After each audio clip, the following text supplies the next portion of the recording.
Councilmember Lowenstein. Here. Councilmember Horvath. Councilmember Gran. Here. Councilmember MD. Here. Mayor Brand. Here.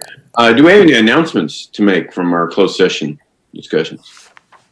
The only announcement is that we did not complete closed session F7, but we'll come back and deal with that in 2 weeks. So we will not be reconvening the closed session at the end of this meeting. So that's it. Okay. Thank you, Joe. I'll entertain a motion, I guess, to adjourn from closed session. So moved. Second? Second. Okay, great. Anybody opposed to reconvening to closed session? I think I really need a roll call vote for that. Okay, with that, I'll call to order a regular meeting of a city council meeting for July 21st. Can you get a roll call, please? Councilmember Nierenheim. Here. Councilmember Lowenstein. Here. Councilmember Horvath. Here. Councilmember Gran. Here. Councilmember MD. Here. Mayor Brand. Here. Thank you, Eleanor. And the flag is up. So why don't we rise and salute the flag and take a moment of silence. Ready? Begin. I pledge allegiance to the flag of the United States of America and to the republic for which it stands, one nation, under God, indivisible, with liberty and justice for all.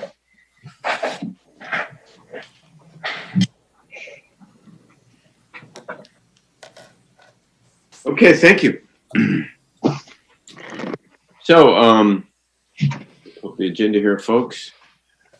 We're let's do announcements. We have no presentations, but we can do announcements. Councilmember Nierenheim, do you have any announcements to make? I have no announcements. Thank you. Councilmember Lowenstein. No, thank you. Councilmember Horvath. Yeah, my community meeting will be this Saturday, 9:30 to 11. Information forthcoming on my website. Okay. Councilmember Grant. No, thanks. And Councilmember MD. Nothing with regarding Redondo, but I do want to make sure that to remind people to do their census form, that it's really important for money towards us from the federal government. And I know there's a lot going on, but you don't want to lose sight of the census. That's Great, it. thank you.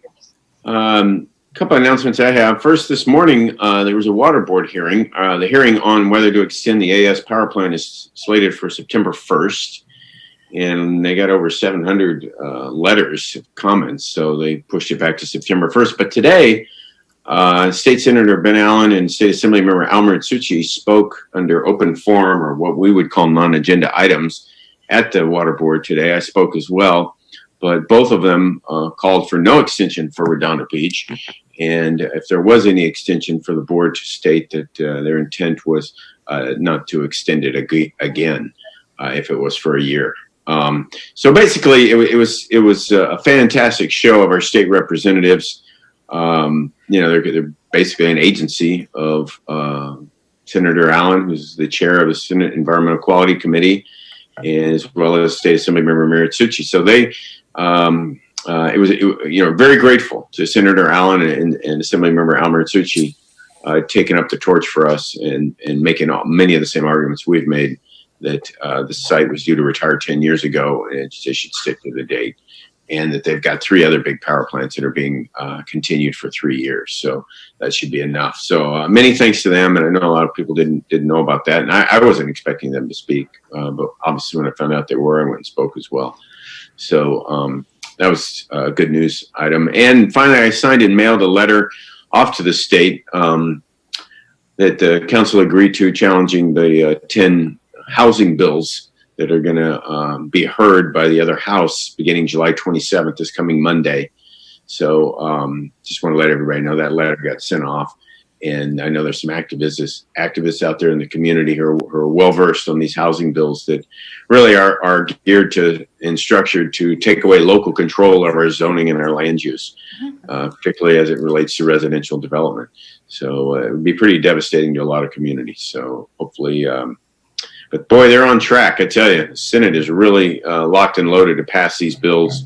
I think the Assembly not as enthusiastic about it. So it's going to be important, the comments that they get in this shortened legislative session. they really shouldn't be making these big decisions during this time, but they are.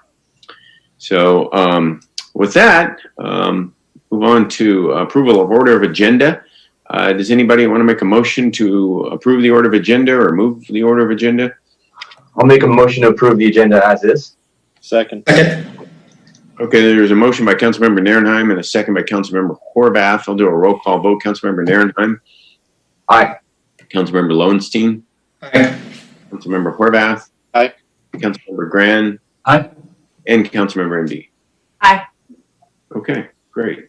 Agency recess, we have none tonight. Blue folder items. We have some blue folder items. Vicki, did you want to Yeah. go through those? I have it, Mayor.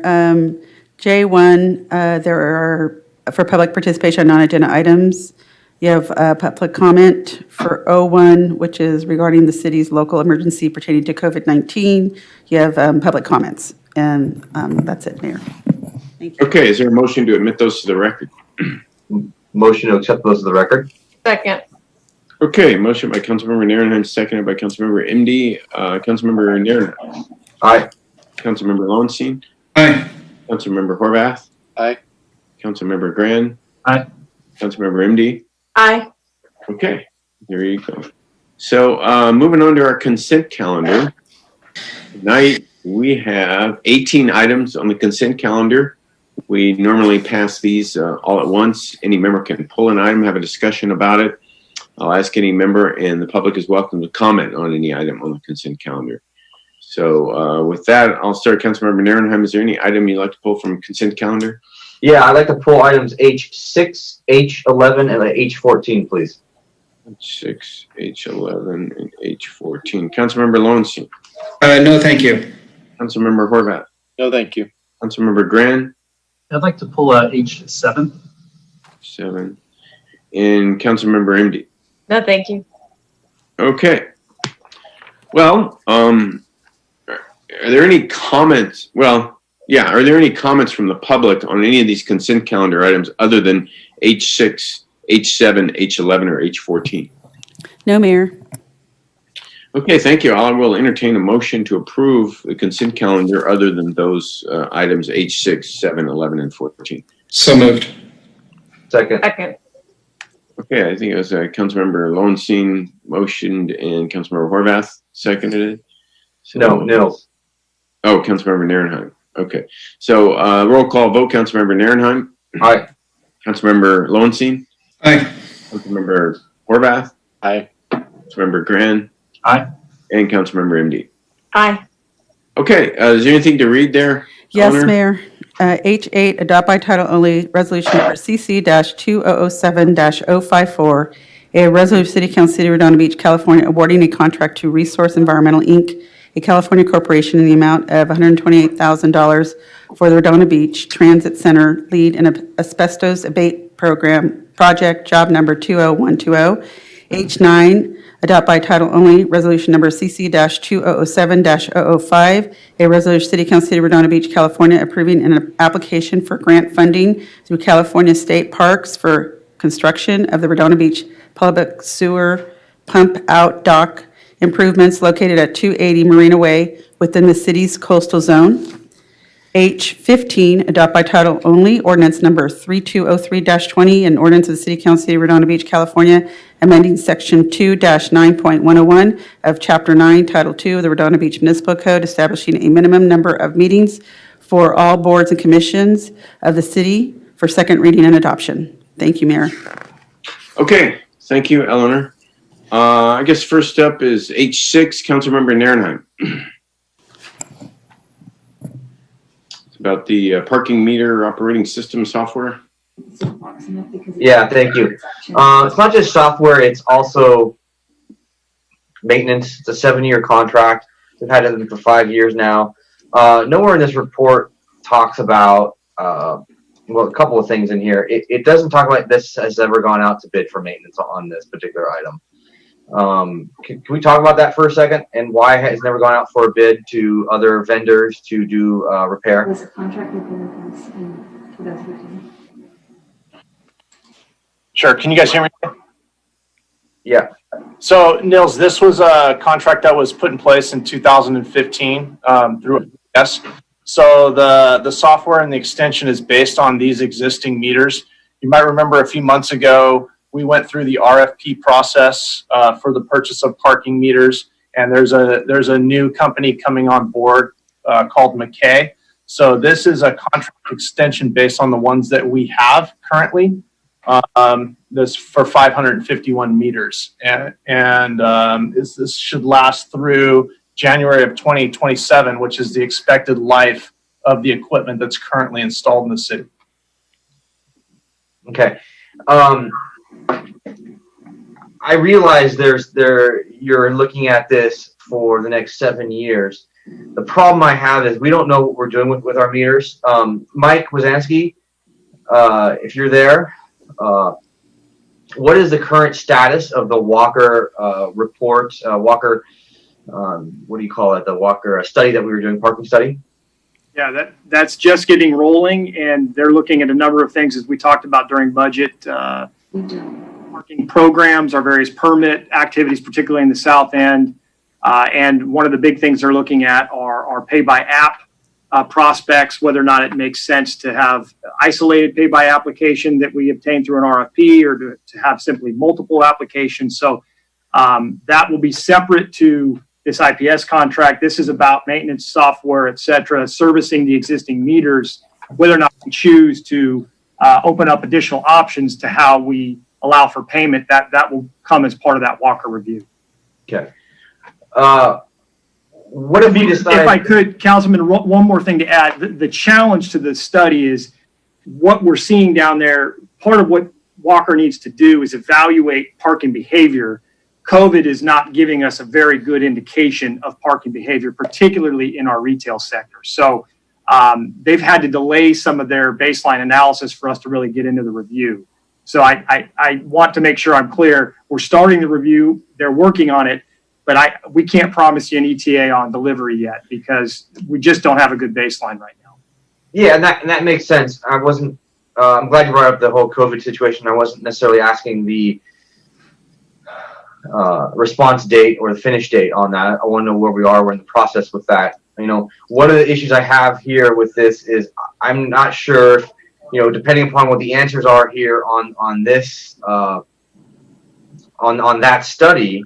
We're signing up for 7 years on a contract with this company to provide services that we might not necessarily want to be going down the path of in 2 or 3 years from now. And then we're locked into a long-term contract with IPS for the next 7 years. And we might not want to be continually fixing a lot of these maintenance on a lot of these meters. We might want to go towards a contactless payment system.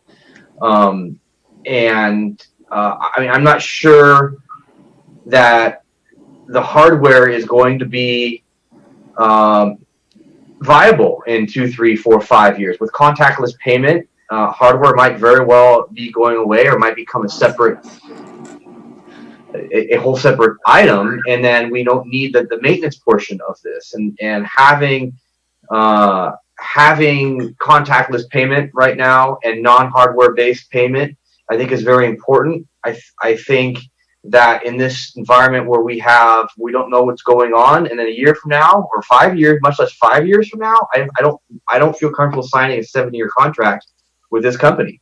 I just don't see the value on that right now, especially since this is a no bid contract that we haven't gone out to bid for since 2015 or even before that. I think it might have been a sole source at that time as well. So it didn't mention that in the staff report. So I'm having some issues with that, and that's kind of what I have to say right now on this. I see some other hands up, and yeah, that's kind of where I stand with it. Nils, I might be able to help clarify a couple things. One is in Section 9 of the contract with IPS, we can terminate upon 30-day notice. And one of the things that will happen is when the consultant goes in and we have an analysis of the new McKay meters, if it makes more sense to move forward with a different technology, then the council would be able to make the determination to switch from what our existing meters are. So you have to remember that this contract is based on equipment that's already there. And the other part of your question is we realize exactly the same thing you're saying. And even though COVID has put the timeline back a bit for the consultant, one of the things we have pushed to the forefront is their analysis of this touchless payment through an app. So they're breaking that out of the scope of work, and they're going to bring that back to us first so that we can present that portion to you rather than have to wait for the entire thing. Okay. So now that we bought these McKay meters, could we possibly get another vendor that does McKay and IPS meters together for a different price point, or is it on the maintenance portion of this contract? So McKay meters will service their own meters through a contract. IPS services their own meters through a contract. But when it comes to the apps could be applicable to both.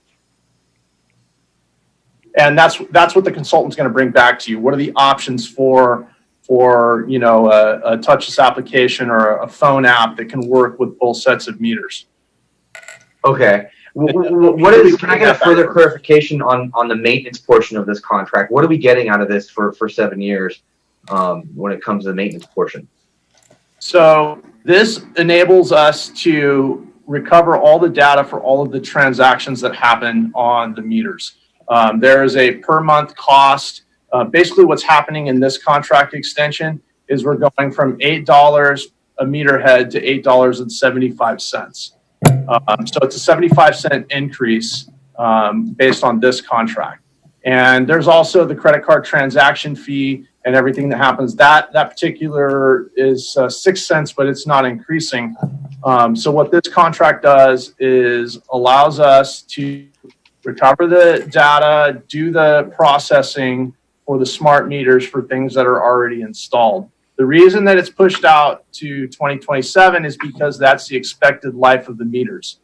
The difference is that we are bringing a new system into the city. If through an analysis of that, the council would like to move forward and change from what's existing, then we'll do that analysis and bring that to you, or the consultant will. Okay. And when it comes to the data portion of it here, this was a lot to go through on this item, and I wasn't able to search it. When you talk about the data, was IPS going to be able to get data from third-party vendors such as our citation vendor and the McKay meters as well? And you know, if we do electronic payment, will they be able to get a hold of that data? So citation and enforcement is separate. That's separate data set, not controlled by IPS. However, that is an important factor in the analysis that we use going forward with the McKay meters. Now, you might remember that on the existing meters we have under that contract, IPS does have an app. It is active. It's just not used. So we don't pay any extra for that at this point, but it's a proprietary app based on the system that's already there. What the consultant will do is look through the different technologies that can be used with both sets of meters. Okay. Okay, that's all I have for now. Okay, Councilmember MD. Thanks for pulling this item. I was also concerned about this item because I thought it was a really big jump. And then when I called into staff, they basically explained to me that, look, we bought these meters for 10 years and it's with an expected 10-year life. And so this was just the back end for it. But I think it was a really huge jump, and I really object to how expensive this is, considering that we're on the verge of all these apps. And so I kind of think we don't really have a choice in it per se, and correct me if I'm wrong, Chief, but if we bought these, we need to have that back end data to be able to, and maintenance to be able to maintain them for the 10 years that we bought them for. So we're in a tough place because we have no choice based on the meters that are installed. And what we can do, though, is do an analysis of the newer products that we're putting in and then make the determination if these should be changed. But based on the equipment that's in the city right now, we want to be able to do the transaction fees and use the smart meters. We have to have a contract in place. IPS was not selected in the RFP for the meters going forward, so this contract has an increase. That increase is 75 cents per head per month, works out to about just under $5,000 a year. So yeah, the price tag in the end is big, but we're looking at a $5,000 increase per year to extend the contract. But the contract is expired and the meters are installed, so we're kind of in a tough place.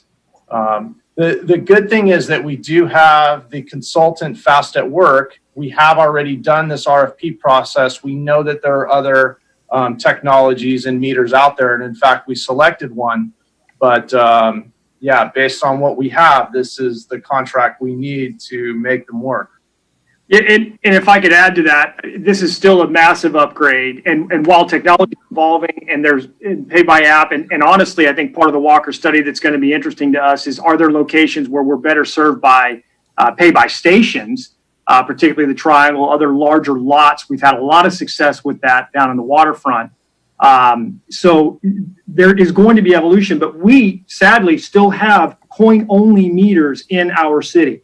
Yes, we do. Even if we find that we are going to deploy better technology in the locations where these meters are currently installed, we will likely be moving them to where our current coin meters are. So we are invested in this technology. It's a massive upgrade from where we've been. I mean, there's a chance we may go pay by app solely. I still believe we'll be paying by credit card for the foreseeable future, at least as an option, in addition to pay by app. I mean, for goodness gracious, we still have coin meters in our community. So we're going to be supporting these meters for several years to come. We're going to get more technologically savvy on a go-forward basis, but we've got to serve at least our current modern inventory before we jump to the next batch. And one last point, I understand that the Walker report is being held back by the COVID situation, but the problem is that COVID could be here for a long time. And in the meantime, we're missing out on moving forward on technology. And there's a coins shortage right now. There's, and it's just a matter of sticking a sticker on the meters that we have to just do something on a trial basis, perhaps. I hope that Mr. Narenheim and I, our words kind of show that we have a willingness to move forward with these apps and to kind of get forward to recoup some of this parking revenue in a way that's in a more modern way.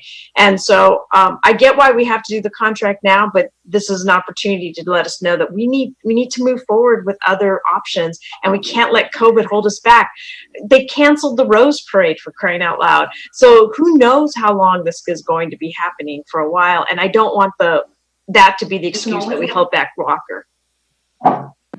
Yeah, once we met with Walker, we were going over the scope of work, and they were talking about the different delays, about them coming out because of COVID and this and that.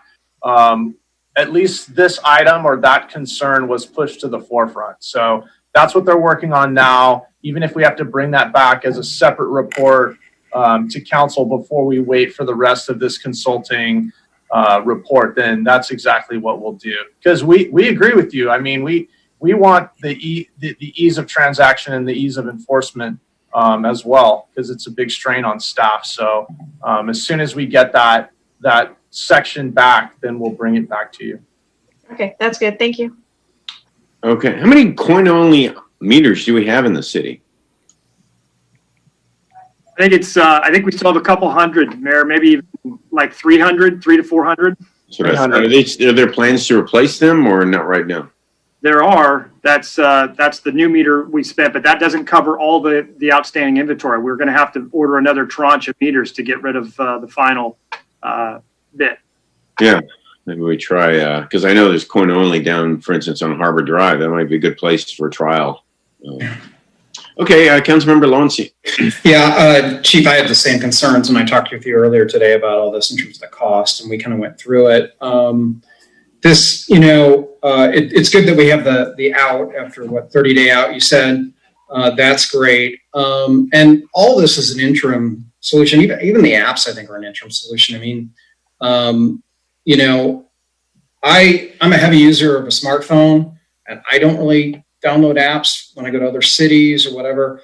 I think it's a big step up from coins, that's for sure. I would imagine that we collect more revenue per meter with credit cards than we do with coins, because people just load more money in and they forget about it.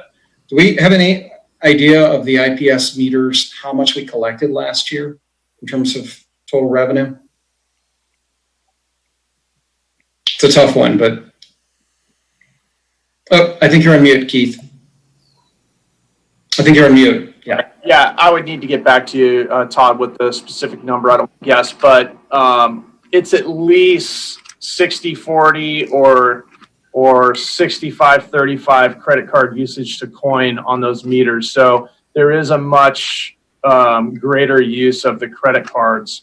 And if we had the appropriate app, that may prove, as fruitful. We're just not sure.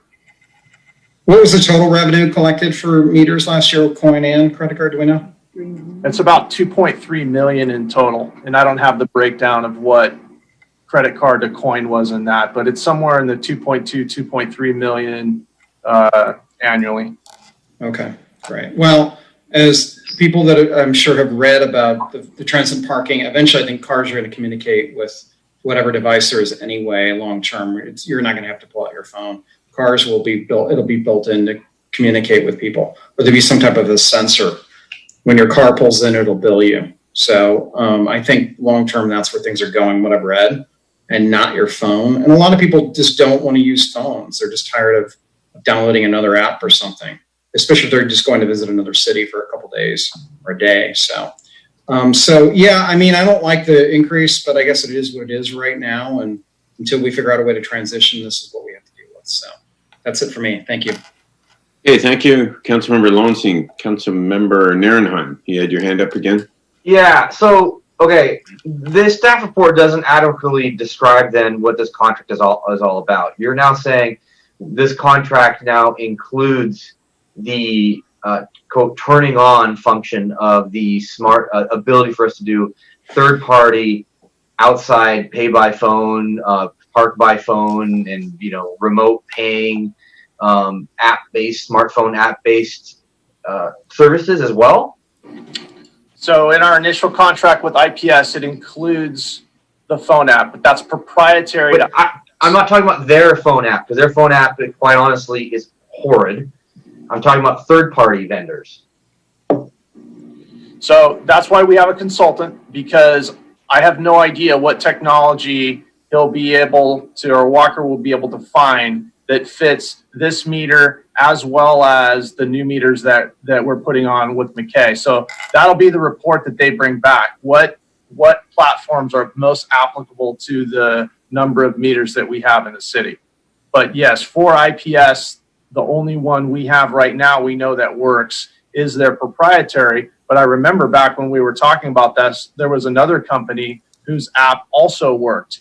However, rather than go through that contract or an RFP process, when we had the consultant item already slated for funding, that's why we put it as part of the scope of work.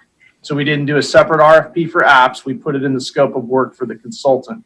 But yeah, there are different apps that will work with these meters. I just don't know what they are off the top of my head. And that's why we're going to use the consultant to do that full analysis and bring it back to you. Right. So this contract does not cover third-party services. That's going to be a separate contract with this hardware vendor, IPS. That's right. Okay. That will be totally separate. So and when it comes to the discussion of coins, the last time we bought these coin-operated smart credit card from McKay Meters a few months ago. We approved that contract. We tried to add more meters to that, and it was recommended that we don't do it because we don't know where we're going right now with this. So I'm kind of seeing an issue with us signing a 7-year contract for hardware that we might not even need to replace or fix. Now, my question is this $539,000 that we're paying, could that be less if we decide to not move forward with replacing and fixing all these meters? Or is that a hard cost? We're paying this regardless of the amount of meters that we're deciding to fix.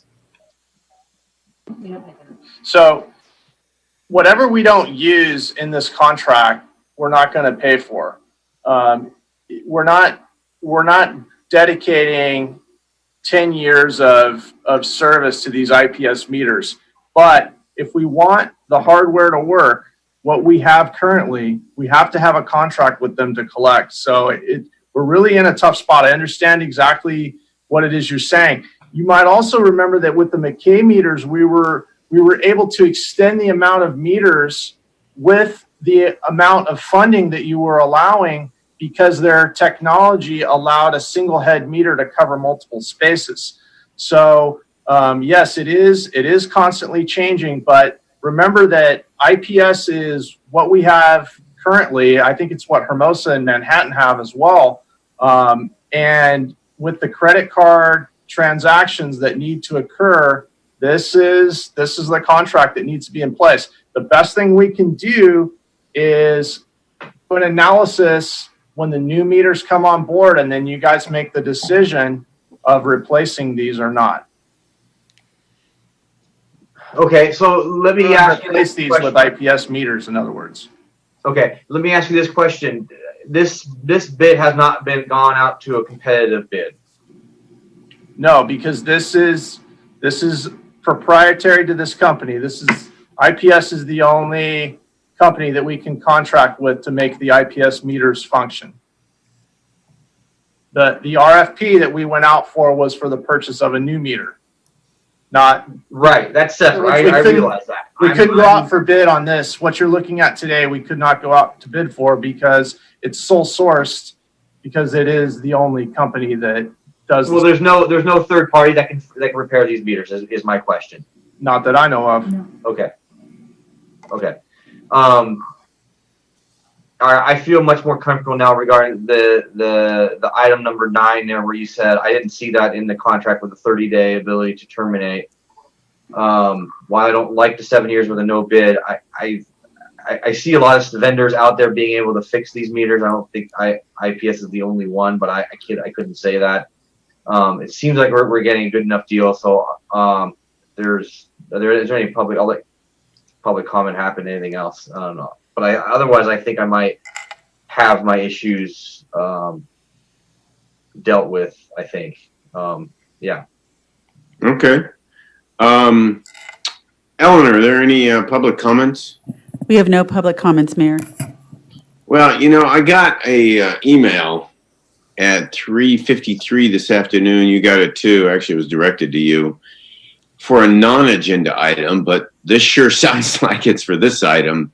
It's from Whitney Taylor at 3:53 this afternoon. Were you going to read that under non-agenda items? No, it came in after 3. Well, I'll just read it. It's not that long. Yeah, I don't have it. Yeah, she says, I wanted to revisit the conversation of mobile payment within the city of Redondo Beach. Now more than ever is crucial for cities to take steps forward in mitigating liability for the transmission of COVID-19. As we all know, every city has been seriously impacted during this pandemic and have been able or have been significantly reduced in collecting parking revenue. As we begin to reopen and enjoy our local businesses, mobile payment for parking is more important than ever. Providing your visitors, businesses, and residents with an alternate and safe mode of payment is a necessity. As discussed with city staff, pay by phone is a no-cost option to the city. From my understanding, the city has also engaged in a contract with a consultant for a parking study. Pay by phone's data collection would be extremely helpful in providing additional insight for their future recommendations and research. And again, it is free to the city. We have engaged with surrounding areas to move forward with a pilot opportunity, which would eliminate the drawn-out RFP process. I hope for the opportunity of future discussion on this, and will be available for any questions as mayor and council see fit. Thank you for reading. All the best, Whitney Taylor.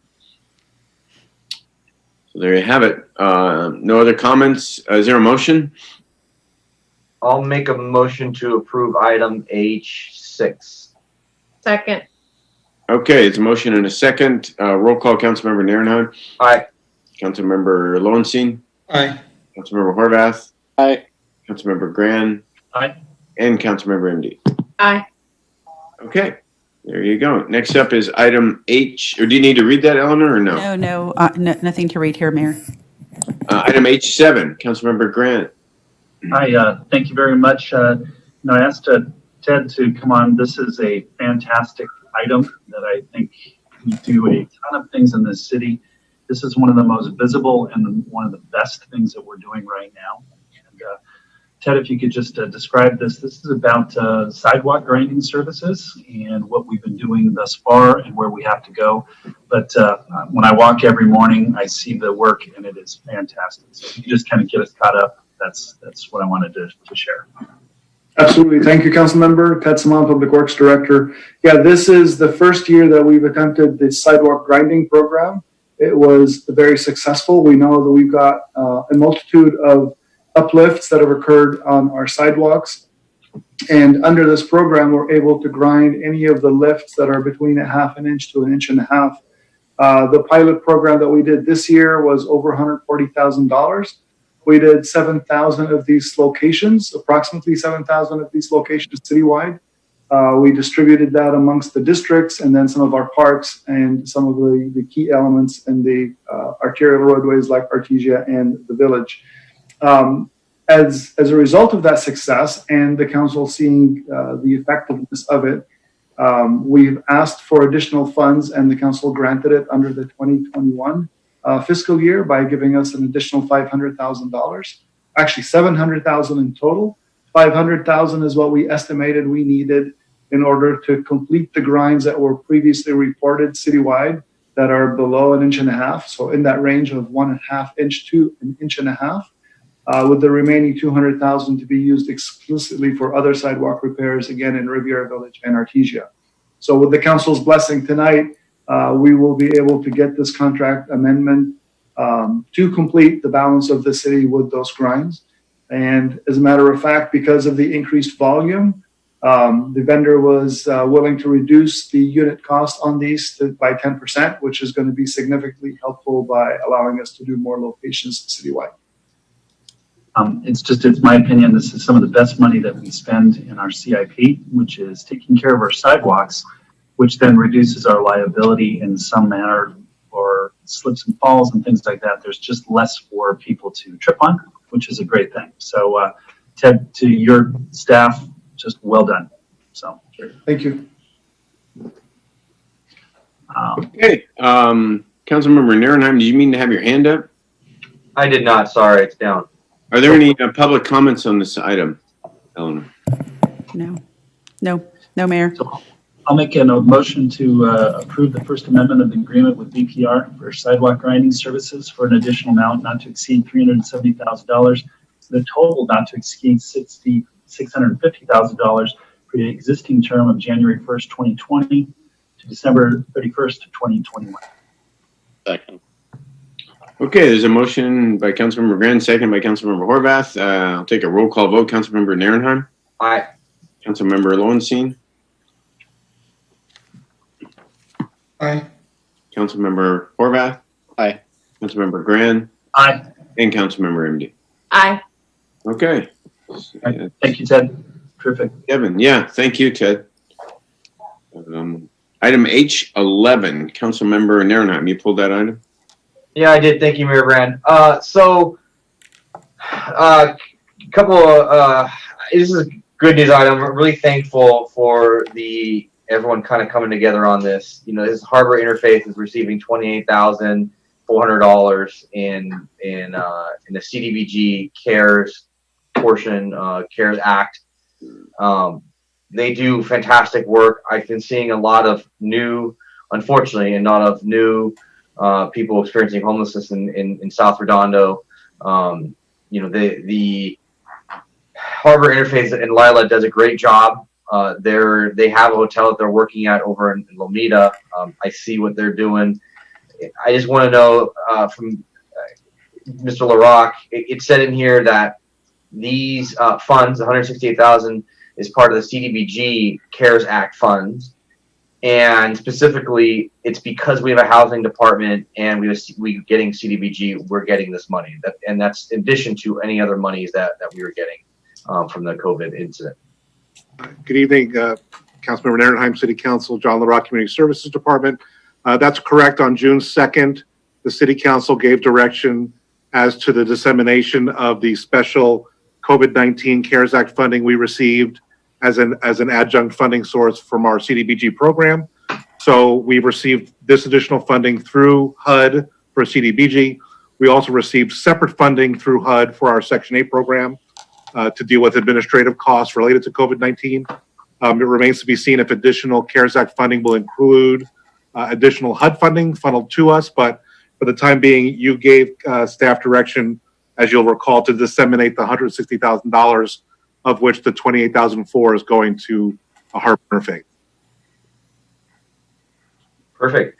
That's great. Yeah, I'm really happy about this. They do, like I said before, they do fantastic work. It's just, unfortunately, during this pandemic time, there's just so much more work that's being required of people like Harbor Interfaith. So I'm really glad we're able to use these funds for this. And so that's, if I don't see any hands up or any public comment, I'll make a motion to accept item H11. Second. Okay, motion by Councilmember Narenheim, second by Councilmember Horvath. Is there any public comment? No, and I don't know if anybody in the public, we have two people from the public that, if they want to speak, they can raise their hand. Thank you. Okay, I don't see any hands raised. Would I see them? I don't see any. Yeah, you would see them. Right now, they're actually going to speak on J1, but just in case they want to speak on any items before then. Okay, great. I'll take a roll call vote. Councilmember Narenheim. Aye. Councilmember Lowenstein. Aye. Councilmember Horvath. Aye. Councilmember Gran. Aye. And Councilmember MD. Aye. Okay, that is passed. H11. Next up is item H14. Councilmember Narenheim, you pulled that as well? Yes. Which one is this again? This is Leaf blowers. leaf blowers. So, you know, I wasn't in favor of this before. I'm still not in favor of this now. This is a giant corporate giveaway to people who have 6 acres or more of land. This does nothing to help small businesses. This does nothing to help homeowners, and the entire reason why we passed a leaf blower ban was for health reasons, airborne health reasons. And we're in the midst of a pandemic right now, and we are now opening up leaf blowers just to ourselves and just to corporations and massive entities that could have 6 acres or more of land. I think just severely flies in the face of the public at large and the small businesses and people who use these tools. And what's so important about this is I didn't like this leaf blower ordinance to begin with. I thought it was something that we wouldn't be able to enforce. It would be too expensive for the city to follow. We're going to have much larger impacts to our contractors. Their costs, they're charging us a lot more. We're not getting any discounts by doing this. While I fully support the public works staff in doing what they do, I just, you know, I can't vote for this at all. It is the height of two-sidedness, and I just don't feel that this is by any means a good path to go down for the community at large. So that's where I stand on this right now. Okay. Thank you. Councilmember Lowenstein has his hand up. Yeah, I've been pretty clear last time around. Nils and I don't agree on this ordinance at all, but we completely agree on the hypocrisy of this. I don't know what other ordinances we pass as a city that we exempt the city out of, make residents adhere to. It looks bad. We don't enforce our ordinances. That's another thing. I know that certain cities like Manhattan Beach has now got private enforcement. This has been a mess from the beginning, and now we're going to make it worse. We're going to anger both the people that are for the ordinance. We're going to anger the people that are against the ordinance by carving ourselves out of it. And I had a long talk with a member of the Public Works Department the other day. I totally get the extra work they're doing. I'm so appreciative of it. I know staff doesn't like this ordinance. That's okay. It's our city. It's not their city. But what it comes down to is we look bad, and we look really bad. And I don't want to be the one explaining to the people that the city, even in a bad time, shouldn't follow the rules. How is this going to look to the school district when we tell the school district to not use sleep blowers, and yet we can do it, but they can't?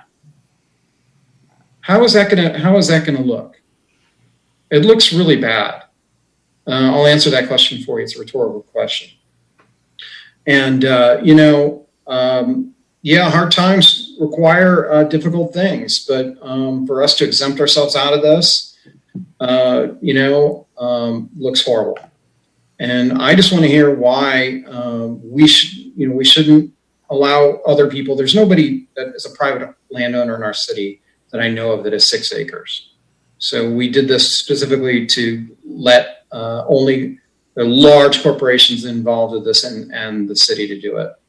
And, the school district, they may have 6 acres, but again, it sends a mixed message to people that they should be not following the ordinance. What's going to happen next? Are we going to allow people out of the single-use plastic ban because of COVID or other things that we pass? I just don't see the point of it. So that's where I'm at. I still feel the same. I still feel strongly about it. You need to stand with principle in this. Don't make yourselves look like hypocrites. Thank you. Okay, Councilmember MD. The school district doesn't follow the ban anyway. They've already told us that we have no jurisdiction over them. So they're never going to follow the ban, no matter what size of property they have. And then this is about trying to help out our staff who's made this request, and it's temporary. It's just temporary. And so it was just a compromise. You can pick whatever amount of acreage you want. It was a compromise to be able to make it so that residents still have the quietness, and it helped out businesses, which are the ones who are very highly affected by this type of by COVID. But so here's the deal. It sounds like it's going to be a 3-2. Let's go ahead and just vote, and the mayor can veto it. Not a problem. Okay, is there a motion? I move that we accept this as it is. Mayor? Yes. Is there a public comment? Yeah, there's one on Zoom, and we also have 4 e-comments. Do you want to do the one first at Zoom? Yeah. Okay. Go. So it's Zane Obaji Jr., and he should be up. All right. And then there's other comments? And we'll have 4. And then also, Zane, would you like to be on video? Yes. Can I be on video? Sure. Okay. Here we go. This is new, so I'm just, okay, I think you're on. Let's see. There you go. All right. Ladies and gentlemen, I really did not want to get political today with my public announcement. That'll come later. But this is public corruption at its worst. The city came to you, the city staff came to you and said that they needed to use leaf blowers. And what did you do, Councilmember MD, who I don't even know, but I've just gotten to see you over the last couple of weeks? You said, let me expand this to include Northrop Grumman, a big corporation in our district. Great. I love Northrop. I love defense. And you know what? The military has not shut down during COVID-19. The military's contracts did not stop due to COVID-19. Northrop Grumman is not the business that is hurting due to COVID-19. The dry cleaner down the street here is hurting due to COVID-19 because I'm not taking my clothes in since I'm working from home. But you're not doing anything for the dry cleaner down the street.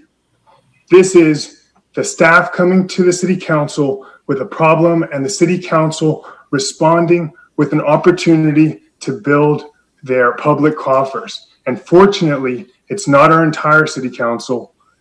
We have some brave city council members, Mr. Narenheim and Mr. Lowenstein, and we've got an ultra brave mayor who will not let this pollutionism go forth and this opportunism go forth on their watch. Okay. Thank you. Is there any other Zoom comments, Eleanor? Yeah, Vicky will be reading the Zoom comments. Okay. How many are there? I'm We have sorry. 4 comments received on e-comment. Okay, go ahead. The first one is from Elaine Seeker. To exempt all parcels of land in Redondo Beach, 6 acres in size or larger from the leaf blower ban would be very misguided and most hypocritical. There would be a great loss of confidence, respect, and trust that the city council would experience by all the residents that want the entirety of this ban to remain in effect. Will the toxins, dust, pollutants, and debris that would be hurled into the air by leaf blowers suddenly stop, drop, and evaporate at the 6 acres or larger boundary line before wading into residential areas abutting these privileged areas? Not likely. Voting for any exemptions to the leaf blower ban will open up a Pandora's box of bad feelings and rightful proclamations of hypocrisy to the city council. This ban was passed to both protect and improve the health, well-being, and quality of life of all Redondo Beach residents, and not to be disregarded for the sake of a select and chosen few. The next comment is submitted by David Waldner. I am asking that the council not approve the proposed exemption to the leaf blower ban. As was previously discussed at length by council in 2018 when leaf blowers were banned, leaf blowers are a source of harmful particulate air pollution. While the hard work of our public works crews is certainly appreciated by residents, we don't need more cancer-causing air pollution in the beach cities or elsewhere. To allow this exemption would be particularly egregious given the current pandemic and health crisis and would be an extremely hypocritical action by council. Third comment is submitted by Carlos Rubio. My name is Carlos Rubio, and I have been the Teamster Union representative in this city since 2009. We have been through it all in this city. In fact, we are behind and have been. I must acknowledge that the working conditions in this city are the only thing left that we recognize as good, and we are treated well by the Public Works Management. The employees have grown tired and dissatisfied with the direction the city has gone in. Thankfully, like in any family, we unite behind our family. Please approve the temporary exemption to the ban. It is the right thing to do. The ordinance does not work, and it's putting pressure on your employees 5 times more than they were accustomed to. It has been 2 years. Please take care of your family, employees. You need to look at the data and the facts that pursue and support a balanced approach. Listen to the Public Works Management, as that is why you hired them as professionals. With lack of enforcement and the hundreds of complaints, the areas/acres we cover, risk of bodily injury and liability to the city, lack of productivity and efficiency, staffing shortages, lack of motivation and support, on top of the risk of COVID-19 that our members who have been in the front lines providing vital and essential services without a break face every single day. Give us a break. We do not feel supported and think it is hypocritical that we have a law that doesn't work, and you are willing to change your stance. Find a mid-ground and take care of your employees since they take care of the city. We need the tools to get the job done. Do not spend $1,000 on a dollar problem. Lastly, we do not clean sewer lines by hand. You are asking us to clean by hand, and this is unacceptable and despicable. Safety first. Family first. Do the right thing. With all due respect, again, Carlos Rubio and all the Teamsters who are proud to work for the city of Redondo Beach. And the last comment is submitted by Douglas Seeker. Redondo Beach residents, as a community family, want and value healthier. Let me start all over. I'm sorry. Redondo Beach residents, as a community family, want and value healthier living conditions and an enhanced quality of life. We do not want noise, toxins, dust, and carcinogens blown into the air we all breathe. Our city's department managers must work within the laws and directives the city council has enacted, not the desires of city employees or the select entities.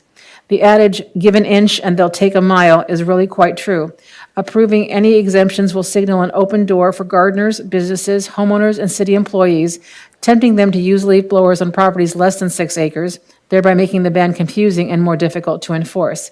Allowing the use of leaf blowers on properties 6 acres or larger would no doubt create an inordinately vast amount of excessive noise and air pollution, which would just be despicable, period. Allow me to refresh my screen just to make sure we don't have any new comments. No, that is all. That completes the comments, sir. Okay, thank you, Vicki. Councilmember Horvath. Yeah, I'm just gonna repeat what I said a couple weeks ago, which is one, I don't take this lightly. I want to, I made the motion with Councilmember Lowenstein to create the ban, and I know that we weren't in full agreement as a council on that, but I think it was the right thing to do. On the flip side of that, when we had our budgetary conversation, Councilmember Gran brought this up as part of his compromise motion. It wasn't in the original motion Councilmember MD and I put forward, but it did end up in that final motion, and that's why this came back to us a couple of weeks ago. So as much as I don't take it lightly, and I do agree that there can be that perspective of hypocrisy, we are trying to help our staff be able to provide the quality of service that they do to our residents. Now, some of the comments that were made earlier called this a corruption or a corporate giveaway. And as I recall the conversation 2 weeks ago, Councilwoman MD was trying to find a compromise or some way to make it work, because initially the way Councilmember Gran had proposed this was that it would just be everywhere, right? All city properties, regardless of size. So that would be our parkettes, which are adjacent to a lot of residences, and would clearly have an impact on the noise and the pollution that we are clearly all concerned about. I don't see this as the way it was proposed and voted on 3-2 a couple of weeks ago was not necessarily about the corporations, but there was some other conversation that day about, what about, are we just doing it for the city, or what about other properties that are 6 acres or larger? And so something out of that conversation is how we got to it would just be exempting all 6-acre properties, which do include businesses like Northrop Grumman. So I don't think the intent was to just have a carve out for corporations or large property owners, but I just wanted to make sure that we remember how the conversation went a couple of weeks ago. So that not just Northrop Grumman, South Bay Galleria, the Pier, yes, others. But that I mean, you were the person who brought it up, but I don't recall that the accusation of it being a corrupt giveaway as the reason why you were trying to bring that forward. That was my understanding of it, and so I just wanted to point that out. That's all, for the record. Okay, Councilmember Lowenstein. Yeah, Carlos Rubio makes a really good point, and that's about enforcement. And what is really disturbing about this is city workers see that gardeners around the area are still using them, yet they're not allowed to use it. And that, to me, goes on staff and also on the rest of the council, all of us as a council members, in terms of enforcement and making sure that we have the tools to do enforcement when we pass an ordinance. And again, I'll bring this up again. We need to look at private enforcement. Manhattan Beach does it. I want us to look at that, because we keep passing these ordinances without any teeth in them and not enforcing them and giving out warnings, and that's not helping.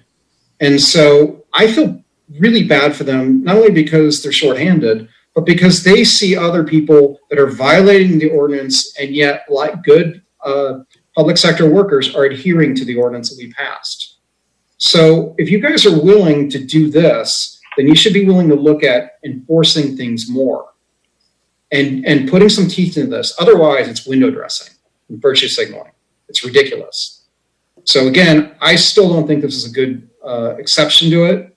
I feel bad that they have to do the work, but as you heard Carlos say, for 2 years they've been against it. He didn't say since the beginning of the pandemic they've been against it. They've been against it since the beginning. So I don't think once you let this go that they're going to be happy to go back to it in a year like you're talking about. I do think you should keep it in place and we should enforce it more. And maybe we figure out a compromise down the road to help them, whether it's more people or another thing. I'd be willing to look at other options, but to do it now looks bad. And again, that's where I'm at on this. So thank you. Okay, thank you, Councilmember Grant. Yeah, thank you. So let's go back 2 years as we were debating this. Nils Nierenheim and I agreed that this was not enforceable. My position there was that I believe if the residents wanted this, that the residents should have it, but that it shouldn't apply to the city. In fact, My vote and my discussion and all the points that I made were that this should not apply to the city as itself, or that we should take a stepped approach, as I always say. And we didn't. We went for the full thing, and it, as Mr. Nierenheim has pointed out, is not enforced. The enforcement that I also advocated for back then, Mr. Lowenstein, was that we make the homeowner responsible. Because to go out and catch a person with a leaf blower and then give that company a citation and or talk to them and or go through that, that's a very, very difficult thing that we set ourselves up for failure. We did not take my recommendation, which is to, and I believe that the legal department actually looked into this, that we could actually levy fines or begin to levy citations, I'll just call it that, against the homeowner whose home is being used by a leaf blower. I'm happy to revisit that. Right now, this is the time to actually do something for them right now, because we're in the middle of a COVID situation. They have gone out for us all the way through. They have been able to do things for us. The swim program, the swim on the avenues, they were out there and they put out things for us. We do those kind of things. Any of the runs that we've had, they go out over and above. They put their trucks out. They do all these different things for us. They keep giving, and that's on their time. They can get paid overtime, but they do all those things. And now it's time for us to give back to the Teamsters, and it's for us time for actually to help them. Carlos writes a very good letter, and he basically says, look, we're not asking for the entire time. We're trying to get through this time where, just a short couple of months ago, we had to not hire their people. We actually made a budget that actually brought back 2 positions that, was only a 4-1 vote on. We brought them back, but they're shorthanded. They're having to clean our streets with one hand tied behind their back, and they're asking for just something that's non-monetary, that is just something that we're not enforcing right now, especially during COVID, okay? Because we can only stretch our code enforcement so long. Mr. Lowenstein, I'd be happy to look outside to see if we can get someone else to enforce this. That's why I think this is important, because this is about our employees right now that we had to cut, okay? We've cut other departments. We can't help everybody right now. This is something that we can put $67,000 worth of goodwill back into those folks for a year. This is a year. This is not forever. This is a year, okay? We all understand that, and that's what I'm advocating for. And again, Ms. MD said it best. It passed 3-2 last time. I'd hope that you guys would reconsider. Mills, this actually takes it off of us. And I'll say this: in this position that we're in, there's times to do the right thing, and the right thing right now for our employees is to say, look, we understand that we're not enforcing it on other company or on other gardeners. We're going to say, let's just lower it for right now. And the fact is that I even offered Mr. Nierenheim, which wasn't a compromise that was going to get through, is to say, let's take the leaf ban off for a year for everyone. That's what I actually said 2 weeks ago as well. But this was a compromise to help Mr. Lowenstein actually say, hey, look, we're keeping the leaf blowers away from the predominant residents. These are on the bigger properties that are away from them. They're from the different parks. They're at the different places. This is the area, and this really helps our employees. And it's not costing us anything other than a little description of what we're trying to accomplish here. I see that you're not helping the Teamsters. I see that we're kind of turning our backs on these guys, even though they do a great job for us. So that's my pitch. I'd hope that you'd actually change your mind. I don't know if it does or not. So. Okay, thank you, Councilmember Grand. Councilmember Lowenstein. Yeah, last comment. If it's so difficult to catch people, how come we handed out hundreds of warnings rather than actual tickets? Was it so difficult to catch people for the warnings but not for the tickets? It wasn't that difficult. We were able to do that, yet we lack the willpower to do it, and we now lack the resources to have enough people to go out and do this. And so for enforcement, I think we should seriously consider, I'm with you, John, on that. Let's figure something out. I'll work with you on that. I'm not in favor of giving homeowners until we can figure out that we can't. There's no way to do it to the folks that are using leaf blowers. And I speak to a lot of them, and I tell them in Spanish, because I speak Spanish, you're gonna get a fine. And they're like, yeah, yeah, yeah. And I walk down the street and I hear them going at it again. It's even worse. I had to shut my door because I work from home for 3 hours this morning because they're going off all around our neighborhood. And you mean to tell me with people at home during COVID that this is a good solution? I just, in hot weather, we have to shut our windows because of this going all around. And I'm not just talking about the dust and everything, I'm talking about the noise. I'm on conference calls and Zoom calls all day, and I have to close my windows without air conditioning because it's going around my neighborhood. And so I don't think I'm being overly dramatic. It's a big issue. And maybe, those of us who are dealing with this, and I understand a lot of the people are very upset, and I can understand why they are. And now we're going to anger the people that have been banned from using it. So I'm with you. I think we should call this to a vote because I think we know which way this is going to go. So. Okay. So there was a motion by Councilmember MD and a second by Councilmember Horvath. Yeah. Well, we see where it's going through it too. I'm going to veto it, and the reason I am is multifaceted. I spoke with a Teamsters Union rep at length about this. I'm somebody who's done physical work for a long time in my career. I worked out on the ramp for American Airlines for over 40 years. And I know what it is to do manual labor and have your tools taken away. I also know what it means to take care of yourself and make sure that you work safely and that you don't get injured. And the job that's being asked of you may not be the same product that you produced in the past when they do those sorts of things. When I say they, I mean the company, I mean the city, I mean whoever you're working for. And that was a point, and that's what I've heard also, is that, look, Public Works does a fantastic job for us. They do what's asked of them. We pay them. They have a lot of dedication to us that all of us appreciate. There's no question about that. You take the leaf blowers away, and guess what? It just isn't going to be as nice, right? It just isn't going to look like the Four Seasons all over town anymore.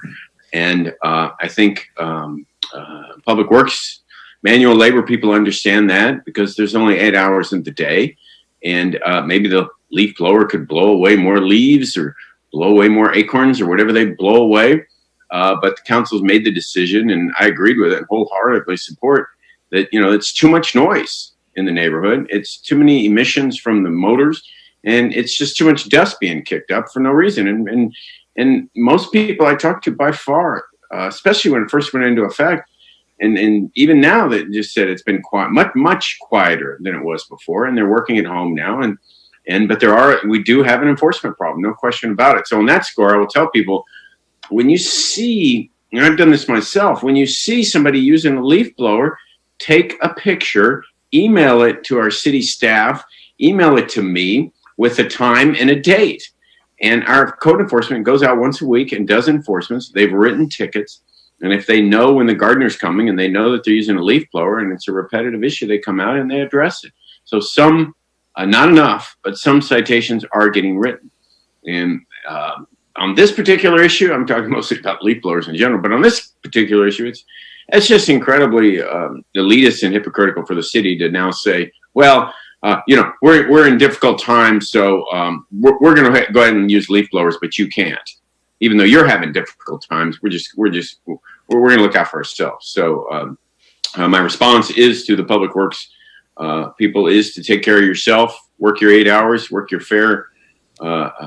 do a fair job, do a big dedicated effort as you can, with the understanding that, yeah, it's frustrating. You're having some tools taken away, and it's not going to look as nice.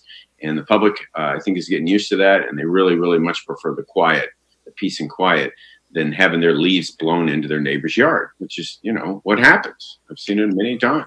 Leaves, I watch it outside my window. The gardener next door came on Tuesday, blew the leaves over on my yard. My gardener came on Wednesday and blew the leaves over into his yard. So, we've all seen it. We've seen them blowing them into the street and just kicking up a bunch of dust. And so, anyway, but mostly I would veto this just because I don't think it's fair. And I think it makes the city look hypocritical. And we did that. So, anyway, but let's take a vote and we'll go from there. Councilmember Nierenheim? No. Councilmember Lowenstein? No. Councilmember Horvath? Aye. Councilmember Gran? Aye. And Councilmember MD? Aye. Just to refresh everybody on a civics lesson, the mayor can veto something with a 3-2 vote, but not with a 4-1 vote or 5-0, obviously. And then the council can override a veto with a 4-1 vote. And I have to deliver the veto in writing and with my reasons within 5 days. So that's just how it works. So, anyway, with that, I think that wraps up our consent calendar. Okay, I need to read H14, adopt by title only, ordinance number 3202-20, an ordinance of the City Council, City of Redondo Beach, California, amending section 4-24.507 of Article 5, Chapter 24, Title 4 of the Redondo Beach Municipal Code, providing a temporary exemption to the ban on using motorized leaf blowers on properties 6 acres in size or larger for second reading for second reading and adoption. Okay, thank you, Eleanor. Next up is public participation on non-agenda items. This is the opportunity for the public to comment on any item that's not on the agenda. You have 3 minutes. You can both zoom in as well as send it through e-comments. I understand we have a few tonight. Eleanor, would you like to? Yes, I'll move Zane Obaji to for video. And then I have another one after that. Okay. Zane there. Should be, oh, wait a minute. Yeah. Howdy, folks, again. Mayor Brand, saw your update on your health. We're pulling for you. I admire your bravery, and I really appreciate your service when you could be focusing on other things. Your great and diligent, dedicated service to all of us, the residents of Redondo Beach. I was inspired this last week by something posted that I saw posted privately by Councilmember Lowenstein. And it was a message to his friends saying, hey, the California shut down again. If you need food, if you need help, let me know. You don't need to be ashamed of it. It's tough times for everybody if you lost your job, etc. You don't even need to explain it. Don't let your kids go to sleep hungry. Just let me know and we'll take care of it. I'll figure out how to take care of it privately. And it struck me that at first when this whole shutdown occurred, I thought to myself, oh, I wonder how we're going to be. And then I thought, oh, well, how can we get involved? How can we be there for the other people who are less fortunate and really suffering right now? And I think that this is a really great opportunity for Redondo, not so much for the government, but for all those citizens who we saw come forward last week, volunteering their time and their service on a limited number of commission seats. For us to come together as a community to help those out who are falling behind right now. So I'd like to form a group. I'm going to form a group. It's going to be called Redondo Together. And Redondo's Together's focus is going to be twofold. First, relative to watching out for one another, we're going to gather people who want to give, who are able to give, be it their time, their counseling service, money, food, what have you. And on the other hand, we're gonna get those folks to sign up who need help. They need counseling because they lost their job, for example. They've become depressed, but they can't use the money they're getting from the government to pay for a counselor. They need to pay for rent, right? So we pair them up with somebody who can give them free counseling services, or we chip in so that they can get free counseling services. And then there's going to be a second facet of this Redondo Together, and it's one that takes heed of what's happened with Black Lives Matters, and the realization that people of color in this country and in this community do not have the same experience as all the white folks on the city council. We have got to understand. By the way, this is not a criticism of our police department. As a graduate of the Redondo Beach Citizens Academy, it is one of the finest police departments that exists, and they are certainly putting their 3 minutes. All right. Not quite. Almost. Well, last comment is we're going to understand what the experiences are of people of color in this community, and we're going to see what we can do to serve them better and make them equal. Okay, thank you, Mr. Abaji. Next comment. Okay. Give me a second. Okay, Holly Osborne, would you like to go on video? Whoops. Basically, I just wanted to try this out to see if it worked. Do you hear me? Yes. Thank you. I'm done. Okay, good to hear from you, Holly. Next up, Eleanor. That's it for the Zoom, and I think we have an item for e-comment. We have one, excuse me, we have one comment submitted by Kimberly Isaacs. My name is Kimberly Isaacs, and I live in South Redondo Beach. I would like to address the board regarding the police budget. It is my impression that the budget is $44 million, and the chief makes $400,000. This seems excessive. It's more than the LA police chief makes, and we are a much smaller city. Why is his salary so high and our $44 million budget so high for such a small city? The budget should be reduced and given to social programs that Redondo Beach residents need, especially in light of COVID. People are suffering and the police have such an inflated budget. What the city could do is take away nonviolent calls away from the police, which would reduce their budget and allow the appropriate professionals to handle nonviolent calls, such as medical professionals. This is what LA City is doing, which in addition is to reducing their LAPD budget. Why don't we do the same? Also, what is the city doing to combat white supremacy in our community? This community is extremely diverse, but our city council is not. Do we operate the city through an anti-racist lens?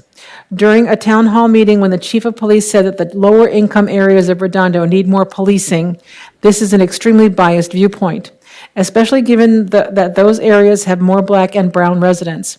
What lower income areas need is not more policing, it's more services, jobs, childcare, mental health services. Again, especially given this pandemic and given that the essential workers are usually black and brown. They need help, not police. That completes the comments. Okay, well, thank you for that. And I guess we'll move on. Just so everybody knows, under public comments, we cannot comment on non-agenda items. Because they're not agendized, we can only talk about agendized items. So with that, I guess we'll move on to our item for discussion tonight. Is item N1. It's a status report related to the date of the municipal elections in Redondo Beach and the city's successful challenge of the provisions of Senate Bill 415. City Attorney Michael Webb. This is, thank you, Mayor. It's a very brief update on a very positive outcome. And the mayor and council voted unanimously 2.5 years ago to challenge the state trying to take over control of our local elections from our local voters. And ours was the only city that stepped up and fought them and sued the state.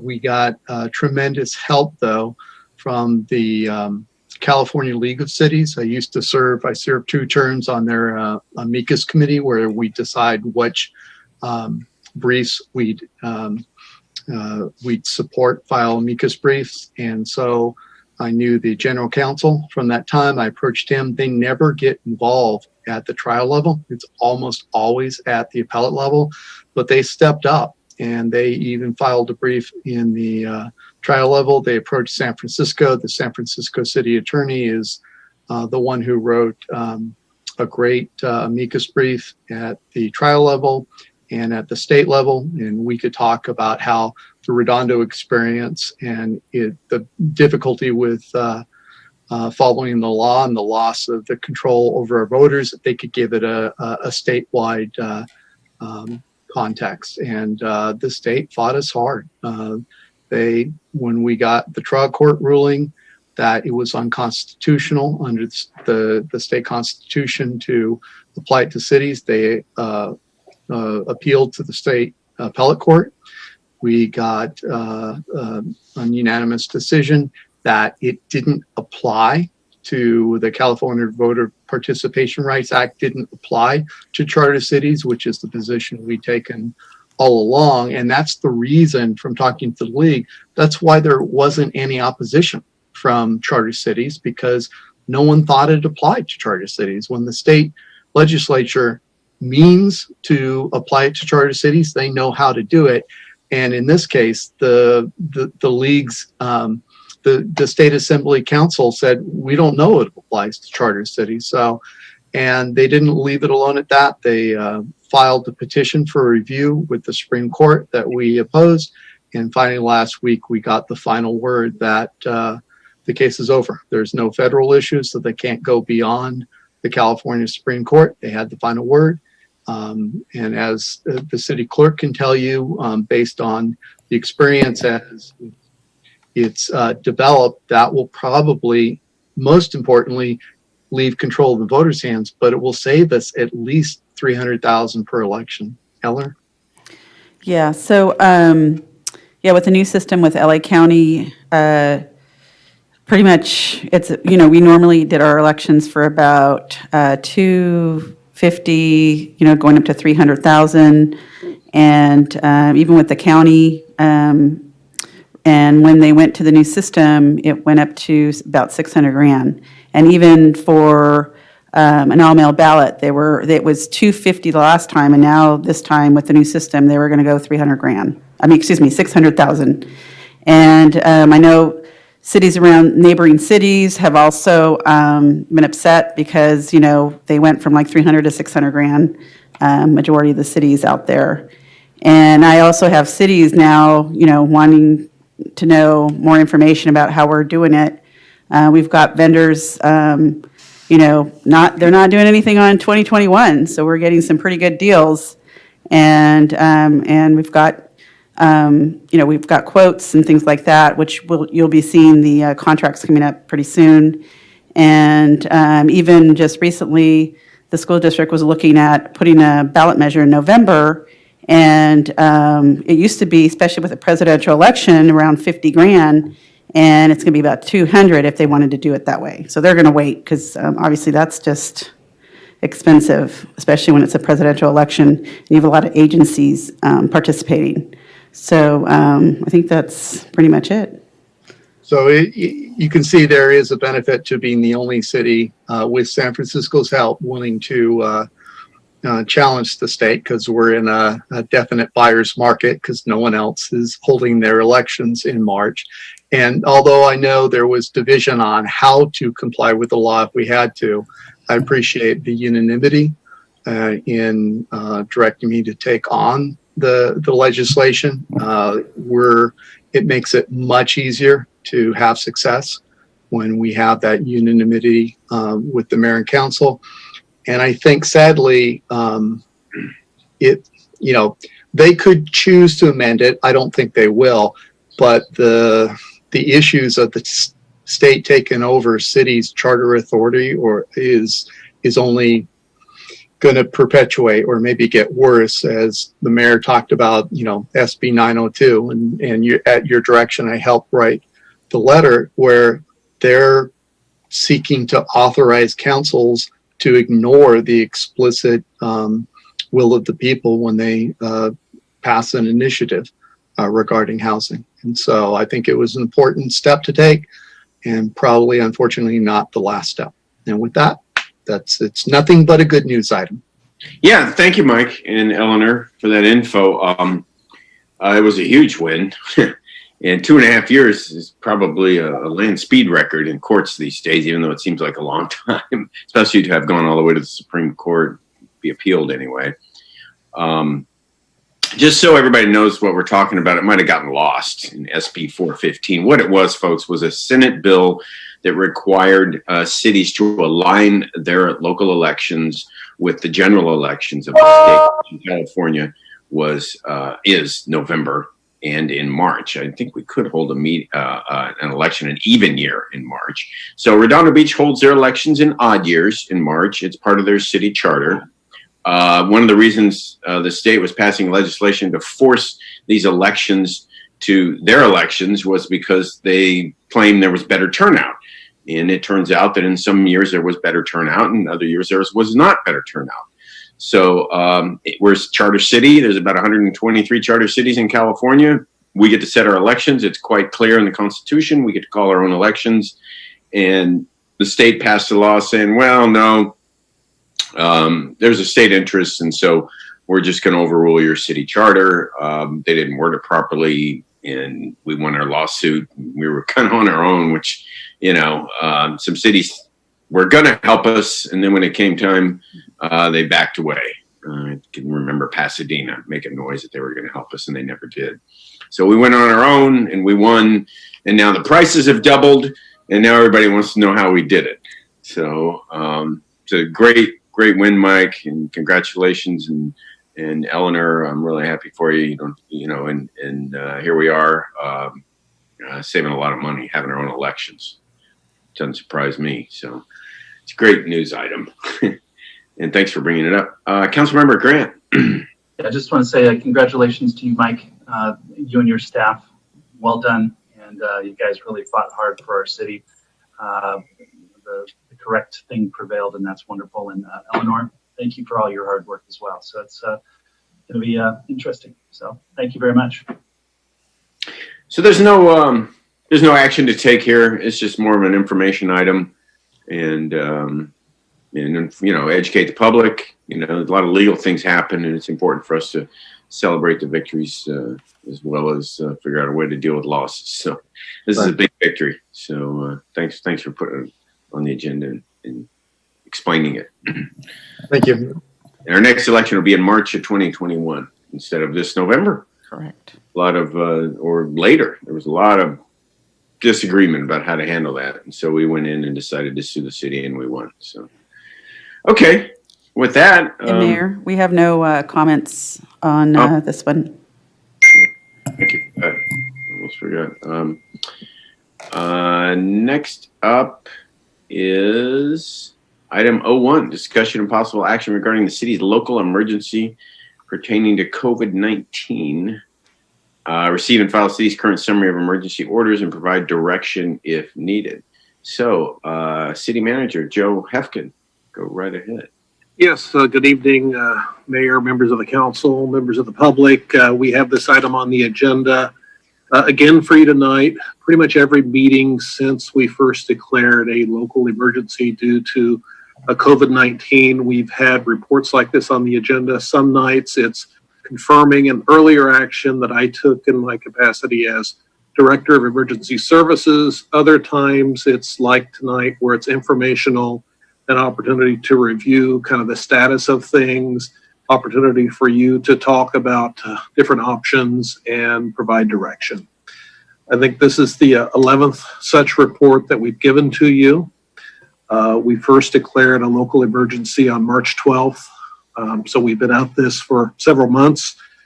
We were last before you on July 7th. That was the report where we brought to you the actions that had been taken in advance of the July 4th weekend.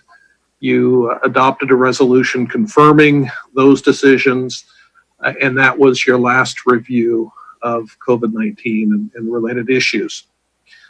Last week, we had a meeting of the Redondo Beach Disaster Council. That was on Wednesday of last week.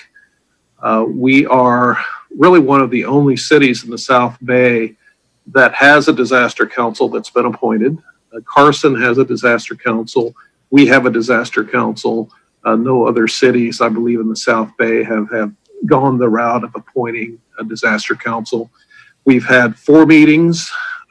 It's an opportunity for the business community, for medical professionals, the school district, others that are appointed and serve on that committee to talk, to share information and provide a resource to the city of Redondo Beach.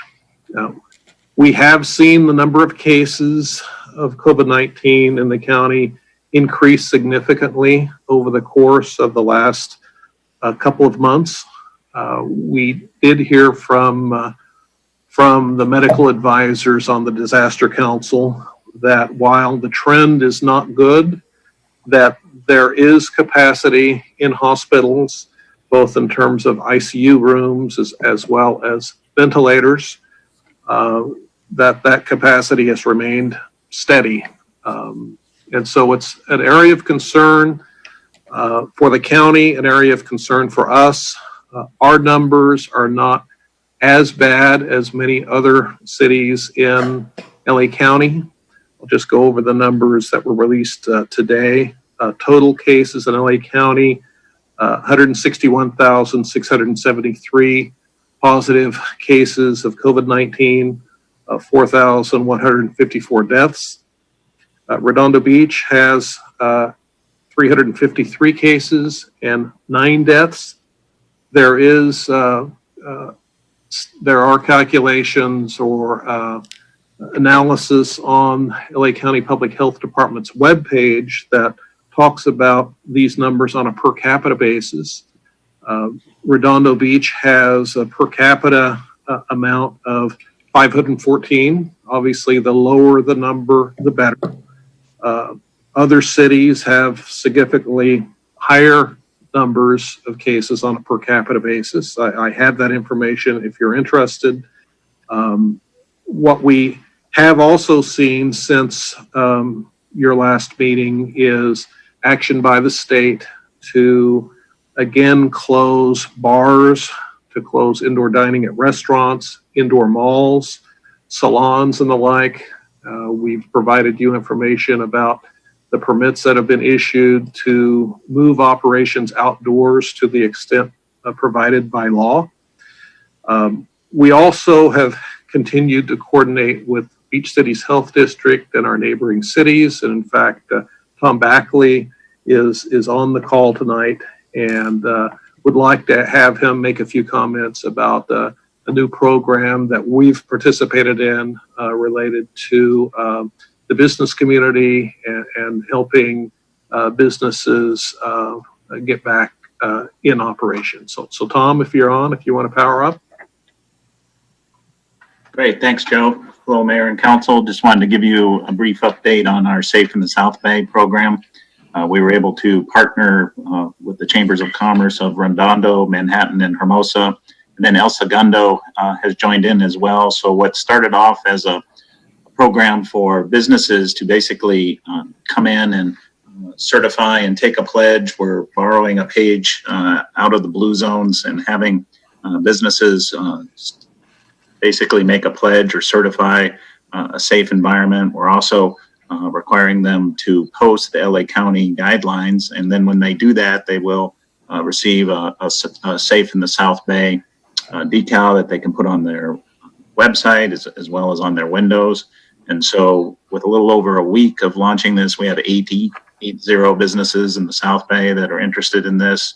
And then we have lots of other cities that are in the South Bay that are interested in joining. The Joint Information Center, or JIC, is also interested in publishing this for the South Bay. So our position on this is the more the merrier. And what started off as really a way for businesses to boost consumer confidence and attract visitors back into the business, we're planning to expand that and really have that be a program that we market and push out to the whole community, similar to the Blue Zones, and really have a Safe in the South Bay program that everybody can participate in. And so just wanted to give you a quick overview of that. We appreciate the partnership with Redondo Beach. You all, your logo will be on the Safe in the South Bay program, as well as the chamber, and we're pleased to move forward with this and really help us all get a handle on this virus that is controlled by our behavior. And so that's something that we've learned here over the last couple of months.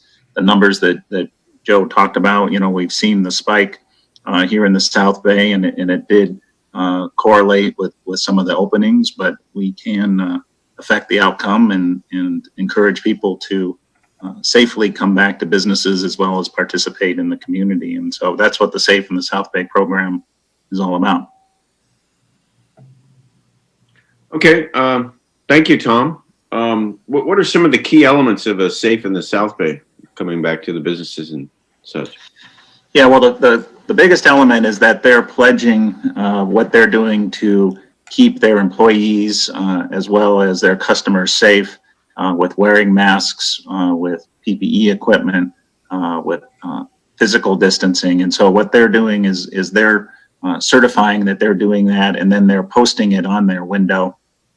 And then that's what we're doing with the business community. As it relates to the overall community, we're going to be doing a campaign where we have people sort of giving a testimonial, if you will, for who they're wearing their mask for example. They're wearing it for their grandparents. And so there'll be members of the community that you'll recognize maybe underneath their mask. And so that's going to be a messaging campaign that we push out. And then the third component that we're working on is with the schools.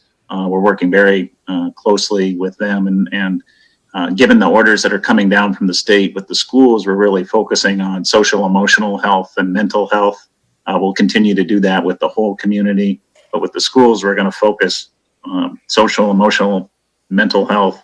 And then when there is an opportunity to do in-person learning, we're going to be assisting the schools with contact tracing as well as testing. Is something that the health district plans to do. So that's a brief overview of Safe in the South Bay. It's really a messaging campaign that encompasses all of the key components of our community. Okay, well, thank you, Tom. I've gotten a lot of emails recently about what the city should be doing or could be doing, what they'd like to see us to do or stop doing. It's somewhat of a mixed bag, but I think in general, the community's in support of the actions that we've taken so far, the actions Beach City's Health District has taken so far. It would be nice if we weren't sitting here talking about how the cases are increasing. Most experts are saying we never really got out of the first wave. It kind of flattened and then just continued upward. I've been keeping, there's a lot of figures and stats to key in on. The two areas I've been watching really are the hospital occupancies, ICU availabilities,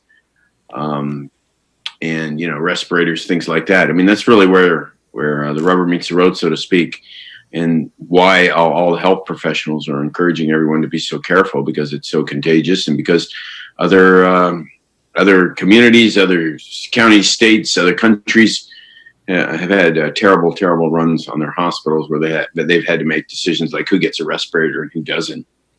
Having said that, as Joe was saying in our disaster council meeting, we had Dr. Marianne Gaucho with the Department of Emergency Medical Services for Los Angeles County.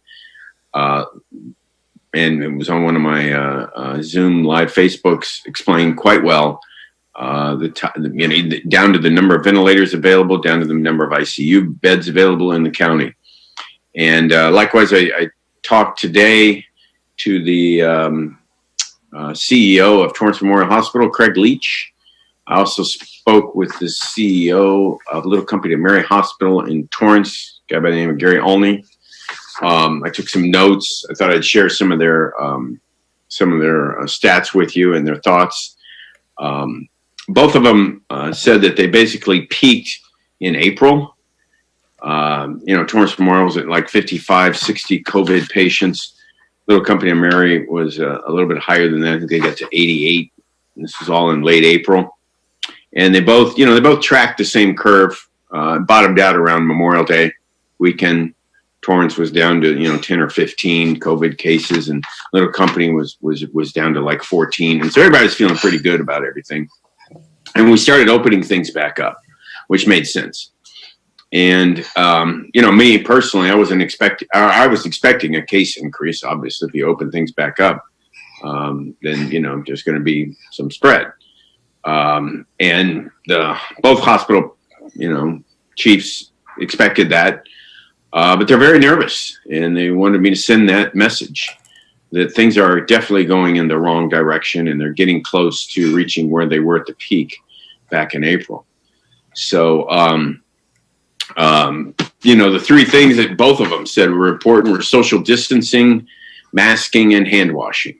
Those three basic things will help us get back to where we were and get our economy back and us back to whatever the new normal is going to be quicker, sooner rather than later. And so I can't emphasize those three things more, and that's what they wanted me to emphasize was the social distancing, the masking, and the hand washing. Something that was interesting with Mr. Olney, who is the head of Little Company of Mary Torrance, Providence Little Company. Providence has 11 facilities throughout LA County, Orange County, and somewhere else I forgot. But they have quite a view of what's going on in our Southern California area, and we're going up. We're going up. We're going the wrong direction. And they do have enough capacity right now. But he talked to me about what's going on in Arizona. He said Arizona is out of ICU beds.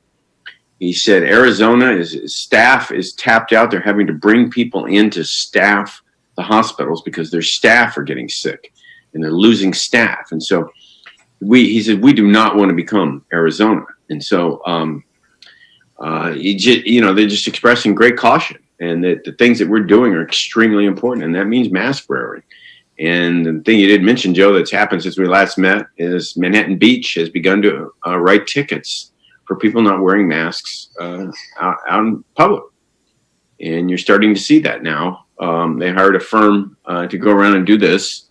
And they're not giving out warnings. They're giving $100 tickets. The council voted for this. First offense, $100. Second offense, $200. Third offense, $300. And a combination of their code enforcement officers, their police officers, and their third-party people that they've hired to enforce this. They handed out 60 citations this past weekend. And as I said, I've gotten a lot of emails from people saying, when are we going to start enforcing the mask, regulations? And we really haven't been. We've been taking a warning, kind of tacit approach to that. So that's something the council has to think about. Are we going to follow Manhattan Beach and look to hiring a third party to come and start enforcement? I spoke with Mayor Richard Montgomery of Manhattan Beach, and they were happy with the reactions they were seeing. There were some people in the beginning that just flat refused and just took the ticket. But even in a short amount of time, they've seen an uptick in the compliance with wearing masks, which is really important. So my guess is if we did start to enforce it, or as Manhattan Beach enforces theirs, you're going to get much more compliance. And hopefully we'll get the numbers back that we're comfortable with, and we're more comfortable with opening up more businesses and getting back up to speed to a new normal. But as these cases climb, you really got to ask yourself, and it's up to elected officials, they're going to have to throttle at what point? At what point? If we get back up to the peak, or we even go to 100 cases at Torrance and things really start to spin up, obviously we'll have to be looking at everything. So we don't want to have to go there. And again, it goes back to those three basic things about social distancing, mask wearing, and hand washing. So the guy at Little Company, Gary, wanted me to mention that they basically have a very high mortality rate. The other thing that's changed is the demographic. They said it had a mortality rate of about 14%. 14%. That's from the CEO of Providence Little Company of Mary Hospital in Torrance. So, you can argue about that all day long. But that's what he said. And they're seeing a change in the demographic. It used to be the 55 to 65 and older group, and now it's the 30 to 45 group that's growing. And it's not unexpected. They said they're the ones who are out, enjoying themselves and just creating more community spread. And the CEO of Torrance Memorial Hospital said, don't think that you're saving grandma. You could be saving yourself. You could be saving a nurse. You could be saving a lot, anyone in the community. So, although I guess kids aren't nearly as affected as adults are. So with that, I'll turn it over to council, see if they want to amend anything. I'll say that you're seeing some businesses learn how to operate outside. I went by over on PCH in Irina. I don't know which gym or exercise group it was. They were outside doing their spin class or their yoga class. So it'd be nice. I know that Hermosa passed some regulations to allow salons to operate outside. I don't know if we have to do that or how that works, but it would be good for the city to do whatever we can do to allow businesses to operate, within the regulations that are sent down by the state and the county. And I think operating outside seems to be a safer practice. And with that, I'll leave. I'm going to try to screen share here what the Gary Olney of Providence Little Company, Mary Hospital, wanted me to show everyone if I can pull this off. It's a video about the effectiveness of mask wearing. So let me go ahead and share my screen, and I'll play this little video, and you guys can do whatever you want with it. Can you see it? Woodward says better testing and contact tracing account for some of those numbers, but not all of them. So my plea is to the community, wear your mask. Wear your mask when you're inside, wear your mask outside when you can't be physically 6 feet apart. The mask mandate for Washington State starts today, and tonight we're taking an in-depth look at why health leaders and elected leaders want you to wear a mask. KHQ's Corey Howard talked with Dr. Bob Lutz and the mayor. We'll hear from him momentarily, but first we go to KHQ's Kevin Kim, who got exclusive access to a lab to test out how effective masks really are. Kevin? Yeah, Claire, full disclaimer, this demonstration is about droplets and how far they can transmit with a mask and without one. This isn't specifically about a virus like COVID-19 and how that transmits itself, but more so about the droplets that transmit that virus. And the results, well, they were shocking. From blue polos to blue lab coats and gloves, we headed down to Sacred Heart's laboratory to unmask a common question. What exactly does a mask do?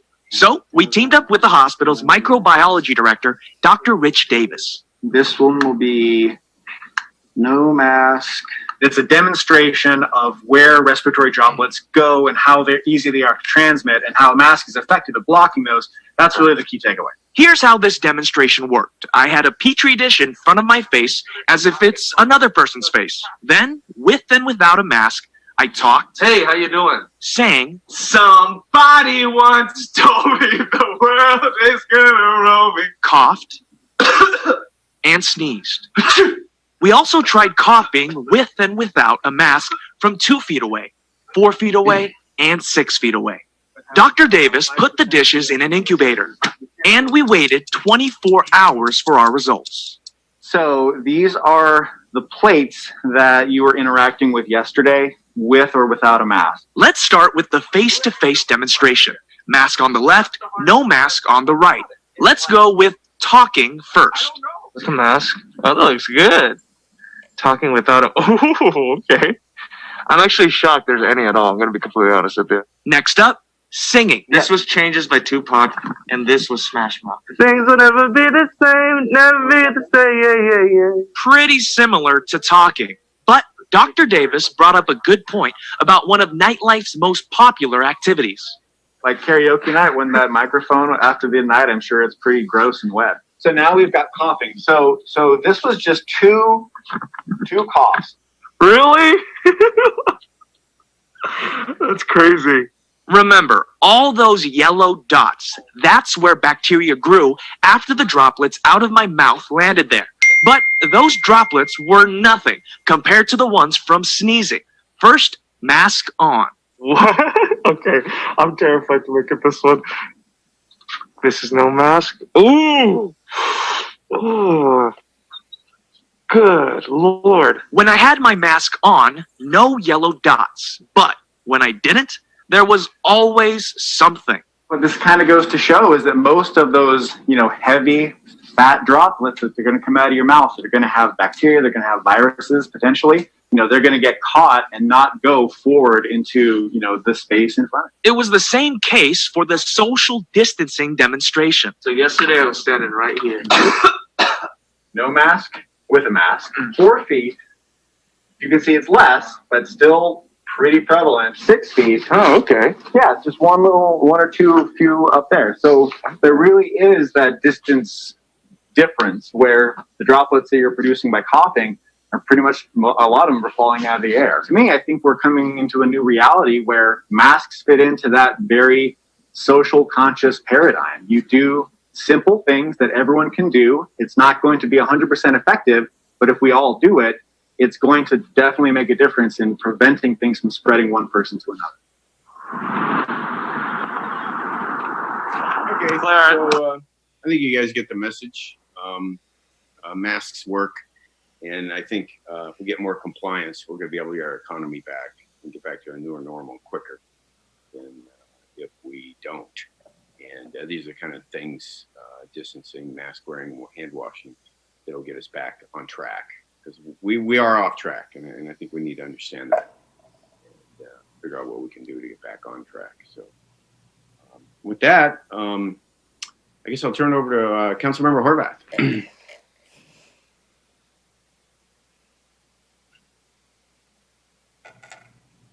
You there, Christian? You're on mute.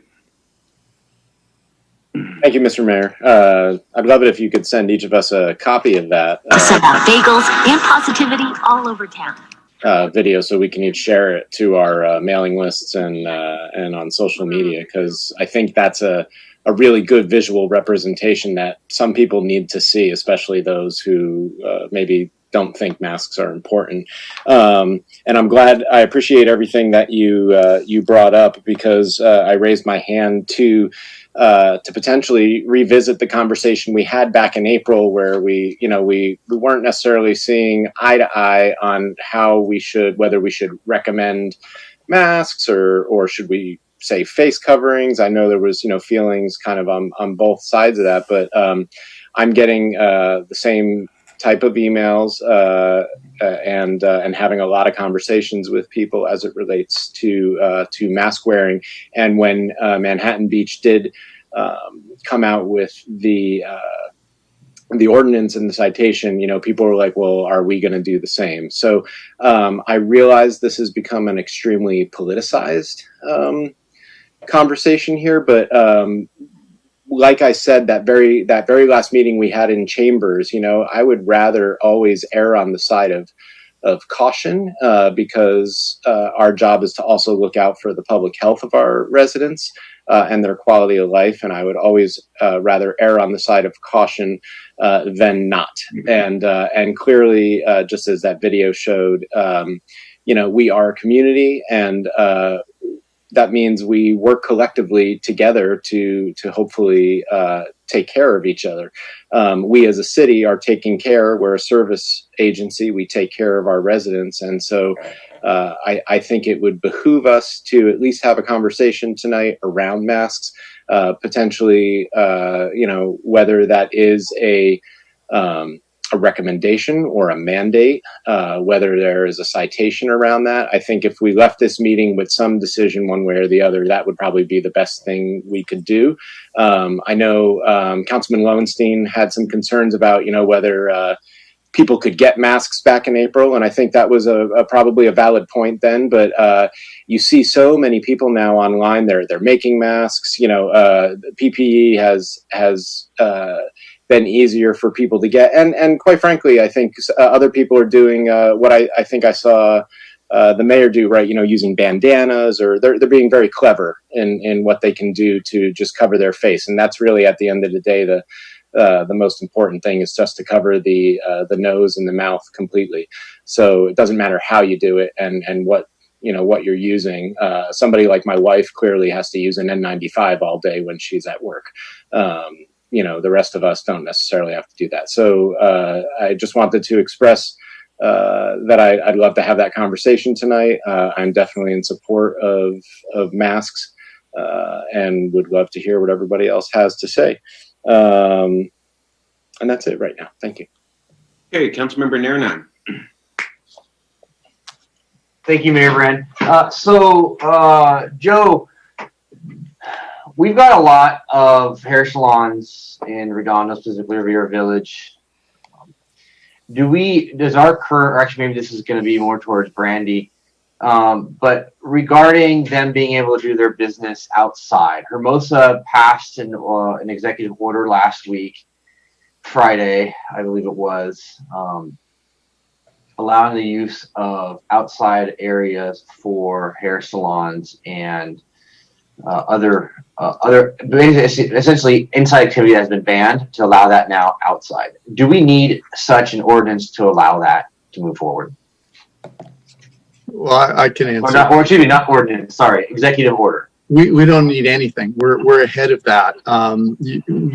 Brandy has already been prepared to issue TUPs for barbers and cosmetologists. The problem was and I'm not sure the exact date. It's like, and perhaps Councilwoman MD knows the email because she had asked about that. We had said like on a Monday, hey, we're all set, we're ready to go. And then later that day, the state came out and said, nope, you can't do it. And since then, the state has changed their regulations where, okay, now you can do it under these conditions. But the problem is never been us. We're all ready to do so. It's been the state, and they've now changed their mind. So I think, Brandy, I'll turn it over to you. The city's ready. I don't know if any of them have made the TUPs to you. Right. So when the governor issued the order for the closure of indoor services, there's a board of barbering and cosmetology, and they were the ones that said, no, you can't do any outdoor services. And so it was something that the governor, I watched the governor's announcements yesterday, and he said that they were working on it through the weekend on what is appropriate for that outdoor space and use, and that has been revised. And so what they can't, the things that they can do, haircuts, they can do nails, they can't wash hair, they can't do anything where there's a treatment of hair color or straightening, something along those lines, because of the concern of where does that water go? We don't want to have that go into the storm drains, that kind of thing. So I'm sure that they can work that, through that, spray bottles and things like that. So those are the limitations of what they can do. The county has then also updated their appendices so that those different businesses know what they can and cannot do. That being said, we have been ready to go since, since well before that. We have the temporary use permit capability. Now that's for on-site use of space that's on site. We've actually had one down in Riviera Village that has reached out, one salon that's reached out to us already since we, the news came out yesterday from the governor. And they do have a small bit of space out in front of their business. So they're going to be coming in for that temporary use permit. For the use in, say, the right-of-way, I would have to, turn that over to Ted Simon. That's, the right of way is more in the public works realm. I know for, for sidewalk dining, they can come in and get an application for that.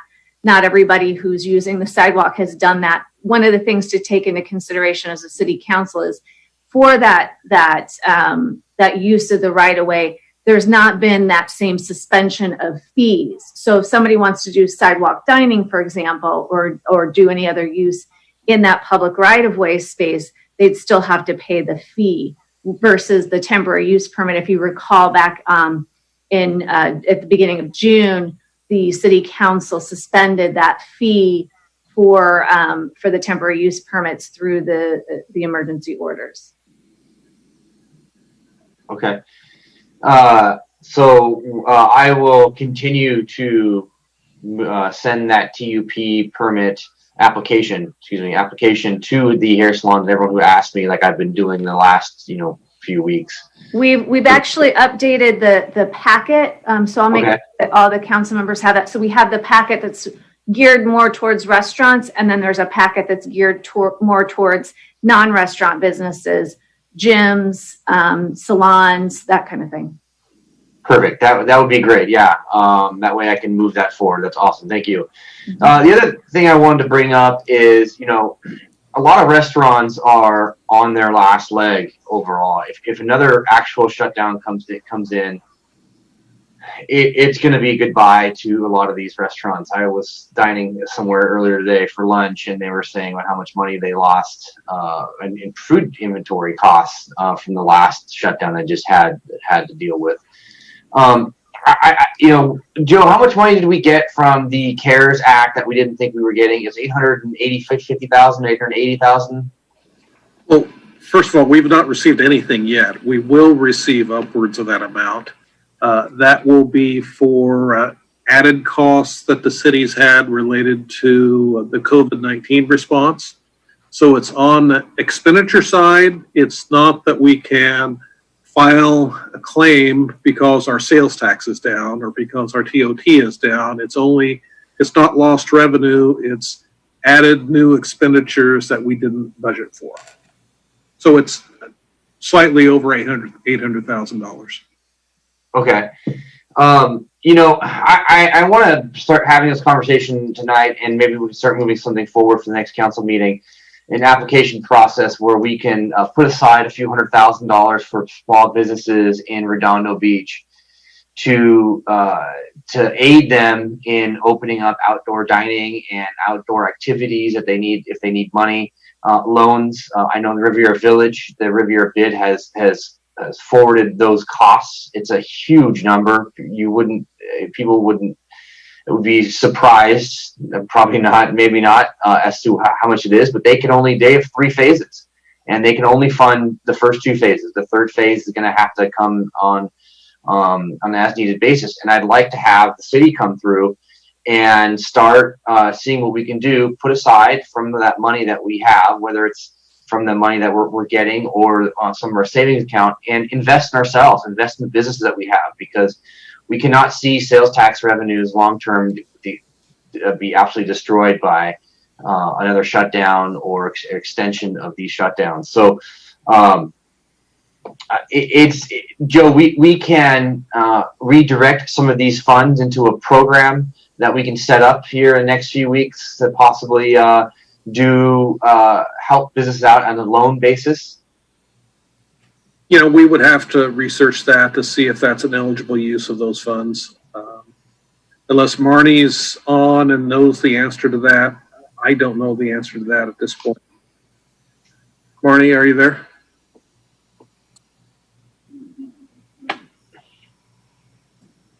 Yeah, I don't seem to be able to use the video, but I'm here. No, I don't know. So we will go ahead and research that. Okay. Can I ask a question, Councilman Ehrenheim? Yeah. I believe this is something that came up at the disaster council. I think the idea was to front the costs of like blocking off the street and things like that, and that might be easier to justify a use of the COVID related funds, where if they survive and do well, they could pay the city back for those costs as opposed to a direct loan. Is that what you were suggesting? Yes. Okay. And speaking of the other uses, what can we get a staff report or a report emailed us maybe what the other uses are we can do with that money, so that we can help invest in our businesses that we have here. Specifically, I'm looking at the businesses that are being specifically shut down by the state. So on the last order, we had the hair salons, we had the restaurants, we had gyms, and we had all those various indoor activities. So I wanted to see what we can do for those businesses first and foremost, and see if we can get some sort of help them out for going down that path. So Joe, do you have that available? We can bring back a report. This announcement of funding was just made within the last week or so, actually the last couple of weeks. I don't know if there's been guidelines issued within the last couple of days. I would just, I know the intentions are positive, but, there are separate funding sources geared towards businesses. This CARES Act funding was really geared towards the city's expenses, a direct response to COVID-19. So we can bring back whatever guidelines there are. I would be surprised if it would allow for us to pass through monies that are intended for the city to the private sector. In fact, if there's no guarantee that we'll get that full amount of funding. If we don't have direct expenses, then we won't receive that full $827,000 amount. So, but yes, we can bring a report back sometime soon. And we don't necessarily have to use, in my opinion, that money individually. We can also use, in my opinion, some money that we have set aside for one-time funds. because the last thing I think we need is a bunch of empty storefronts and businesses and no more employees or employers, I should say. And that's a big, that hits all sides of us. Parking revenues, business licensing, and so that we need to be careful on to make sure that we are investing in ourselves moving forward and create some stability, a stable business environment for our businesses here.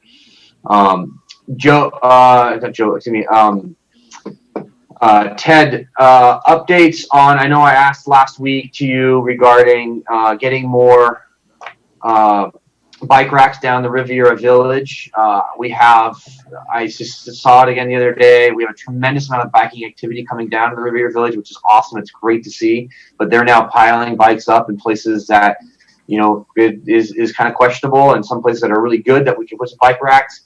I'm not looking for permanent solutions. I'm looking for temporary solutions, long bike racks that we could either have the bid rent or we could rent or other places I can get for free. Any status update on that? I don't have any updates for you. We are looking at what we have in terms of existing racks that are available, and we'll be looking at that over the next few days to see where we can install something in the village. Okay, great.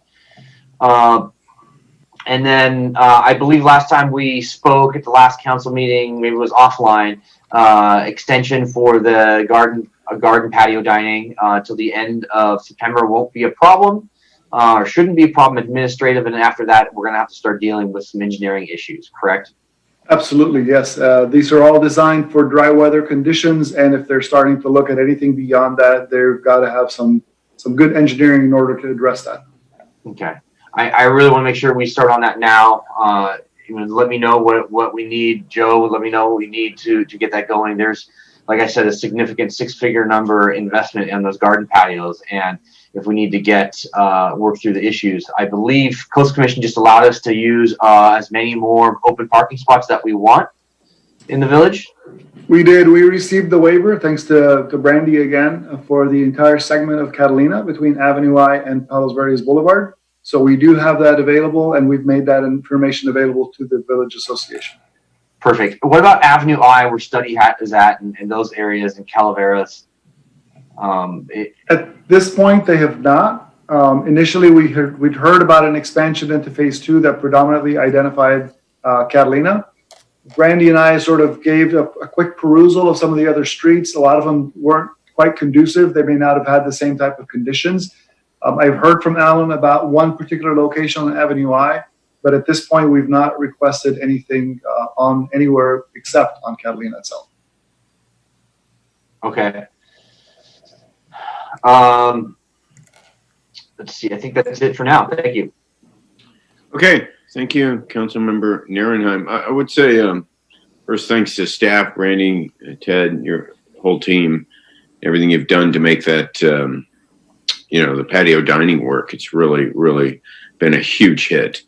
And Alan Sanford claims it came out of the disaster council meeting, so I'll take him at his word for that. But anyway, it turned out to be a big hit.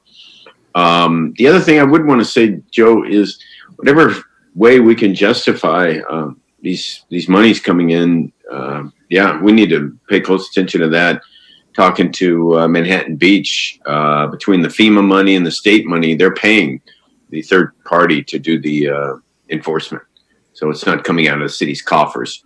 It's coming out of the state and the Fed funds that are coming to assist with the COVID reaction. So if this council takes the action to, start enforcing mask wearing, the funds to hire a third party or whatever, pay overtime, could come from those funds.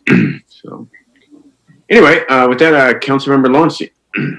Yeah, I've kind of gone back and forth thinking about the mask ordinance that Manhattan Beach has passed. And over the last couple of months, the person I followed probably the closest, who I think is a real expert when it comes to infectious diseases and epidemiology, is a guy named Dr. Michael Osterholm. He's a professor at the University of Minnesota.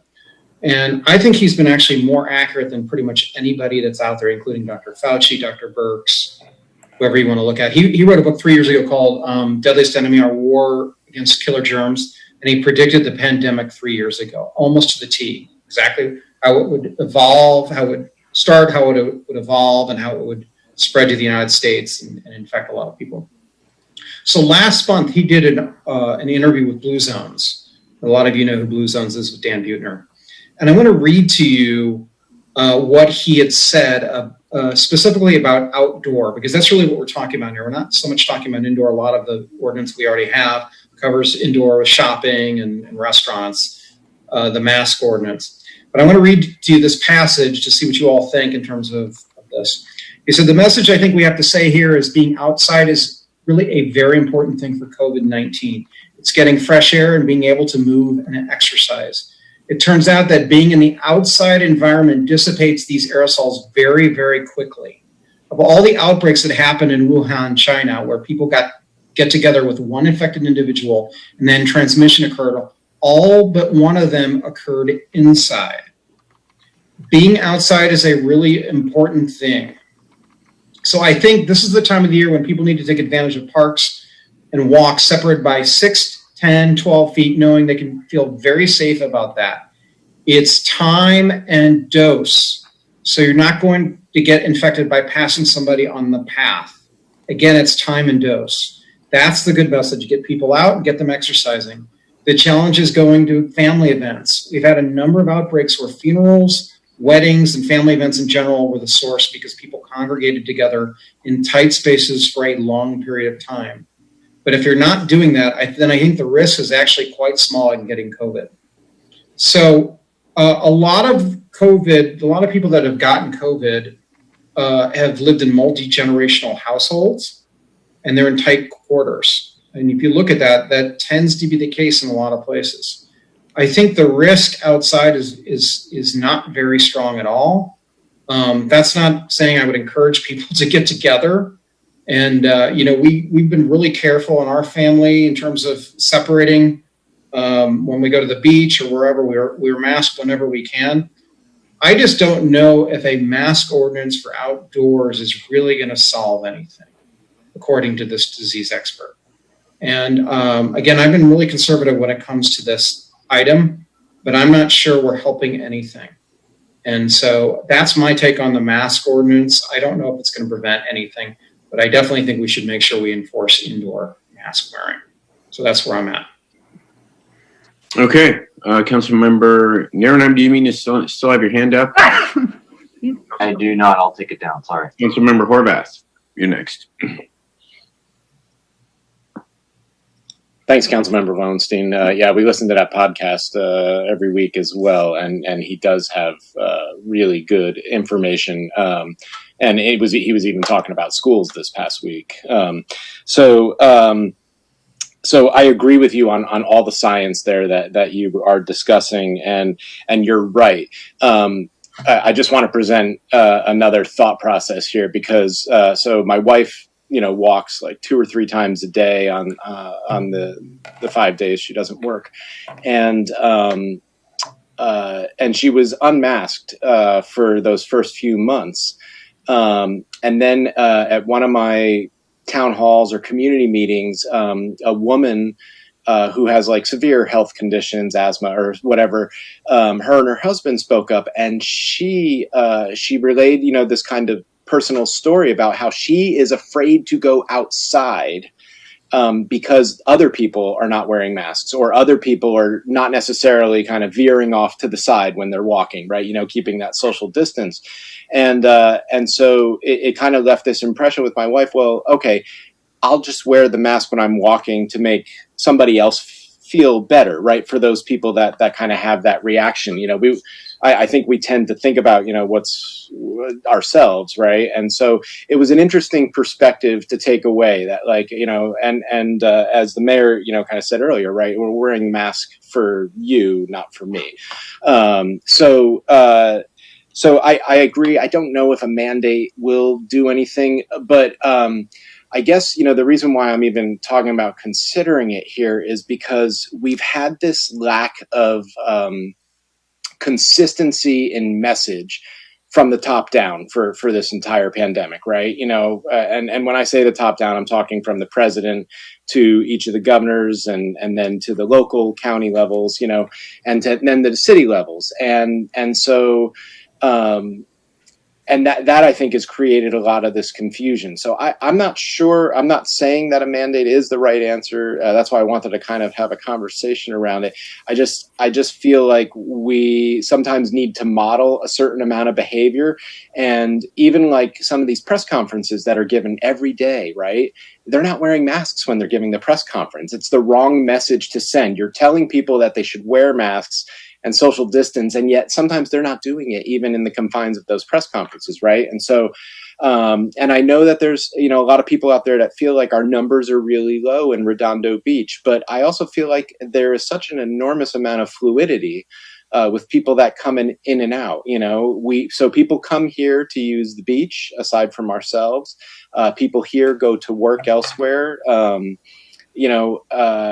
So I'm not sure how to promote and maybe Tom, because I see Tom still on the call, maybe he would want to address this, but I just want to make sure that we as a body, in this representative fashion, are doing whatever we can to kind of spread the message and at least, I don't know, set a higher bar, because to Nils's point, about business, right? The longer we kind of have this loosey-goosey messaging going on, which is not all our fault, right? Like I said, it starts from the top down. We're going to continue to have certain problems, and we're going to continue to have spread. And even if it's not as emblematic here in the beach cities as it is in Inglewood or Hawthorne or downtown LA, it has the eventual possibility of getting to a bad state. So that's all. I'm not trying to be argumentative, but I just wanted to present that other perspective that the resident brought up. Thanks. Well, just to tee off on what you're saying, Councilmember Horvath, it is important that we have this discussion, because we don't know where the numbers are going to be next time we meet or in a month or so. So we've got to continue to consider what actions we may take and what's on the table and what we can take. And let's hope if we don't do a mask enforcement and start that tonight, that we never have to. So it's really up to, this is a community thing, it's a reflection of us. It really is. And our ability to get a handle on this. And it's pretty simple. Wear a mask, wash your hands, and keep your distance, and things will start to improve quickly. Anyway, stop talking. Look, Councilmember MD. To counteract what Nils was saying, I do agree that we need to support businesses. I just wanted to make sure people knew to go check in with the Chamber of Commerce. Just to circle back to what Tom Backley was talking about, is that this is a joint Chamber of Commerce program to show everybody that they're COVID compliant and they're safe to go to. Because speaking to Mr. Horvath, is that people are afraid to go out. So if we have people understand that these businesses are committed to their safety, that'll help encourage people to go out. Now, the Chamber of Commerce has also been doing a lot of work towards helping businesses get the loans that they need. So just make sure when you're talking to your constituents that you let them know about that. And this kind of circles back to what we were talking about 2 years ago, and I think it just kind of fell off the conversation, is we had talked about putting in a business concierge. And the idea of that person is that when somebody comes in to open up their business, that they're walk through the processes. Because, for example, if you're going to open a restaurant, you need to know who to contact for your ABC license. You got to go to contact the health department. There's a whole list of places you got to contact that's outside our city. But if we had a business concierge person who could kind of walk people through the process, then it would help make things easier for somebody who's trying to open a business or is trying to work it out. And that business, if we had that in place, that business concierge can then help people through these processes as what you're talking about. So just something to think about, to kind of bring somebody like that has that kind of capability or task to bring in and walk people through processes that are very confusing. And that's it. Okay. Thank you. I don't see any more hands up. I'm not hearing any motions. Sounds like everybody's okay with the way things are for now. Here, We'll Brianna, continue with this. Are there any comments from the public? yes, I have one for Zoom. Zane Obaji Jr. And let me just, oops, wait a minute here. Oh, TikTok. Okay. Whoops. Wait a minute, what's going on here? Oh, here we go. Sorry.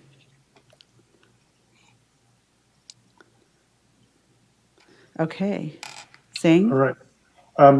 Just my 2 cents here. I don't think anybody can get it perfectly right, but it seems like that Manhattan Beach enacted an ordinance requiring face masks.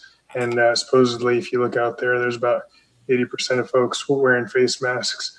I know that we drove down the Riviera the other day.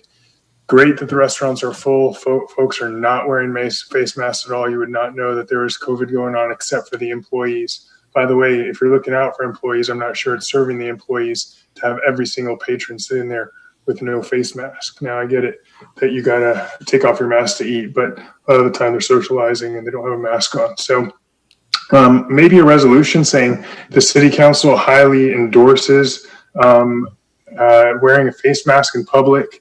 I realize that doesn't carry weight, but I don't think you're actually going to be able to enforce. You can't enforce a lawnmower that's loud, noxious. I don't think you're going to be able to enforce, or the police is going to be capable of enforcing people not wearing a face mask and fining them if you pass that resolution. So maybe something to indicate to folks, give folks a nudge that says, hey, please, when in public, if possible, if you don't have a disability that disallows it, please wear a face mask in public. Okay, thank you, Mr. Obaji. Are there any more public comments on this item, Eleanor?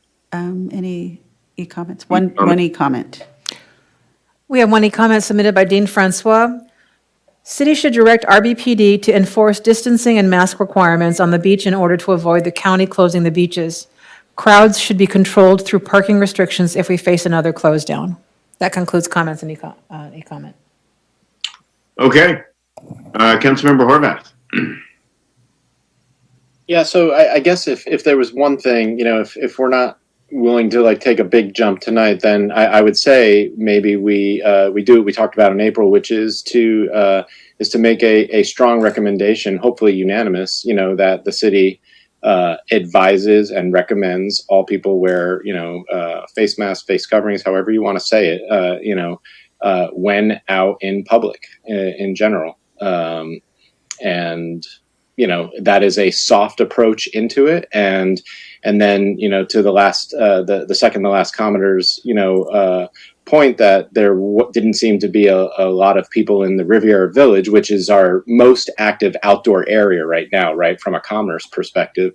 Maybe we will be able to get more compliance. And then, I would say hopefully we can work in partnership with the health district as they're marketing that program, that, the city has, what each of the cities are saying, so I don't know if Hermosa has taken a stance on this or El Segundo, but, it would be great if we're all kind of marching, at least somewhat in the same direction here. I think the messaging is important. And then, of course, clearly, I think, my kids now, tell me to wear it when I just go out to walk the dog, so, I'm not typically encountering people, but I think it's the message that it sends, right, to the neighbors that see me. So I don't know, but that would be, if the body so agreed, I would make a motion that we at least do whatever it is we need to do to make that strong recommendation and have it be at least memorialized somewhere within the context of the stuff that we have related to this item. I could go for that. Yeah, I think we could pass a resolution, and maybe Christian or someone could make the motion to come back with a resolution. I'll make that motion. Recommending. I'll second it. Community wear mask, and maybe we can have staff come back with something specific. Some sort of face covering, call it face covering. Manhattan Beach is revisiting on the other cities, spoken with the mayor of Manhattan Beach, spoken with the mayor of Hermosa Beach. All eyes are on us tonight, folks. Manhattan Beach isn't going to get rid of theirs. They're just going to amend theirs a little bit. Hermosa's meeting next Tuesday. And what we did is going to be a point of their discussion, as well as what Manhattan Beach has done. So we'll have to see. And I don't see a big motion to make any big enforcement move tonight. And I think it'll just be dictated by the numbers and what the county and the state does going forward. And the numbers, like I said, I watch the hospitals closely, and I'll keep you abreast of that. So I guess I get a council member. Horvath made a motion to come back with a resolution to recommend that the public wear masks in public, when out in public. Maybe we can work with staff more closely about what they bring back to us next time in terms of wording, and they can look to what's been passed and amended at Manhattan Beach and for what reason, and they can, come up with a resolution that makes sense, that we can all get behind. And send the message. I mean, yeah, you're right. It's nothing you enforce, but it does send a message at least. And let's hope we're not back here talking about enforcement, because numbers have gone south even further. So, Joe, City Manager Joe Hefkin. Yeah, so what I would say is, I do sense that there's obviously some urgency in this. You can't do a resolution tonight, but you could do a motion to that effect. I guess I would ask for help from the city attorney. I thought that by having this on the agenda that we would be able to have the council take some action related to mask requirements. If the council wants to make a statement tonight recommending that everyone wear a mask, could we not do that tonight within the general parameters of our COVID update, discuss and take appropriate action? Well, I think the motion makes clear that the council wants to do it. I think the devil's in the details. There's already a county health order, but has many, many exceptions. It's also more problematic to enforce because it's been basically ignored during the period of the police protest. And there were elected officials throughout California who participated in violation of, or throughout LA County, in violation of the LA County order. It certainly, the council has the ability to pass an ordinance. There are some difficulties with attaching the mechanics of the Manhattan Beach ordinance, but I think it is clear that if it's a unanimous vote to return with a resolution, and then what we can do is come up with a resolution based on whatever minor changes come out of Manhattan as to the exceptions that are allowed. And we will also put in bracket the exceptions that are allowed under the county system. And then the council can pick and choose what it wants to leave in the ordinance. So I think if it's unanimous to come back with a resolution, then we can have the details. If you ever want to get to enforcement, the council can pass enforcement, but just know the particulars of the Manhattan Beach, and I don't think it's an ordinance at this point. I think they gave direction to the city manager on the 14th, and he returned with an emergency ordinance where he was deputizing people, and he was deputizing people pursuant to his emergency status despite anything in the Muni Code. And I'm not certain that complies with the peace officer status they're giving. So there are problems with the mechanics of what they're doing. I'm curious to see if they fix it tonight. We have a good relationship with the firm that's their city attorney. And so between now and then, I'll reach out to them to raise my concerns. But I think right now, the motion is perfectly appropriate, sends a signal, and we return with a resolution where the council can fine tune the exceptions to the ordinance. And then if you want to have a discussion, if we're at the feeling a need to give enforcement, then we can say what what works for us from the Manhattan model and what would be problematic. And we could do that all on the 4th. Okay. That sounds like a winner. Councilmember Grant. Thanks. So maybe Joe, Mike, or Tom, what actual orders are in place right now? So I know that the state had issued something and our LA County has issued something. What is in place right now? Do we happen to know? That is a very, very broad question. But so LA County has a mask order. Let me get to it real quick if I can. Or my synopsis of it. And while you're doing that, the suggestion I think that Joe was coming up with was, we can have have Joe actually put out an update that says the city council strongly recommends adhering to the LA County version of this or something like that. We can put that out quick while we're doing this resolution as well. So. I like the compromise. I like the thought. I don't know if it will make any practical impact. Is my concern. Well, I share meeting up sooner rather than later as well. So yeah, but it's not. So, my thoughts about rules without enforcement and how effective they are. So, the county order and the state order, there are differences as to who's exempt. But basically, if the person is not wearing a face covering while outside their home or place of residence, if they're in or can be in contact with or walking past other who are non-household members in both public and private places, whether indoors and outdoors, and that person is not exempt from the mask requirement. So there are differences between the county and state order, but those instructed not to wear a cloth covering by medical provider, person with a medical condition, mental health condition, or disability that prevents wearing a face covering.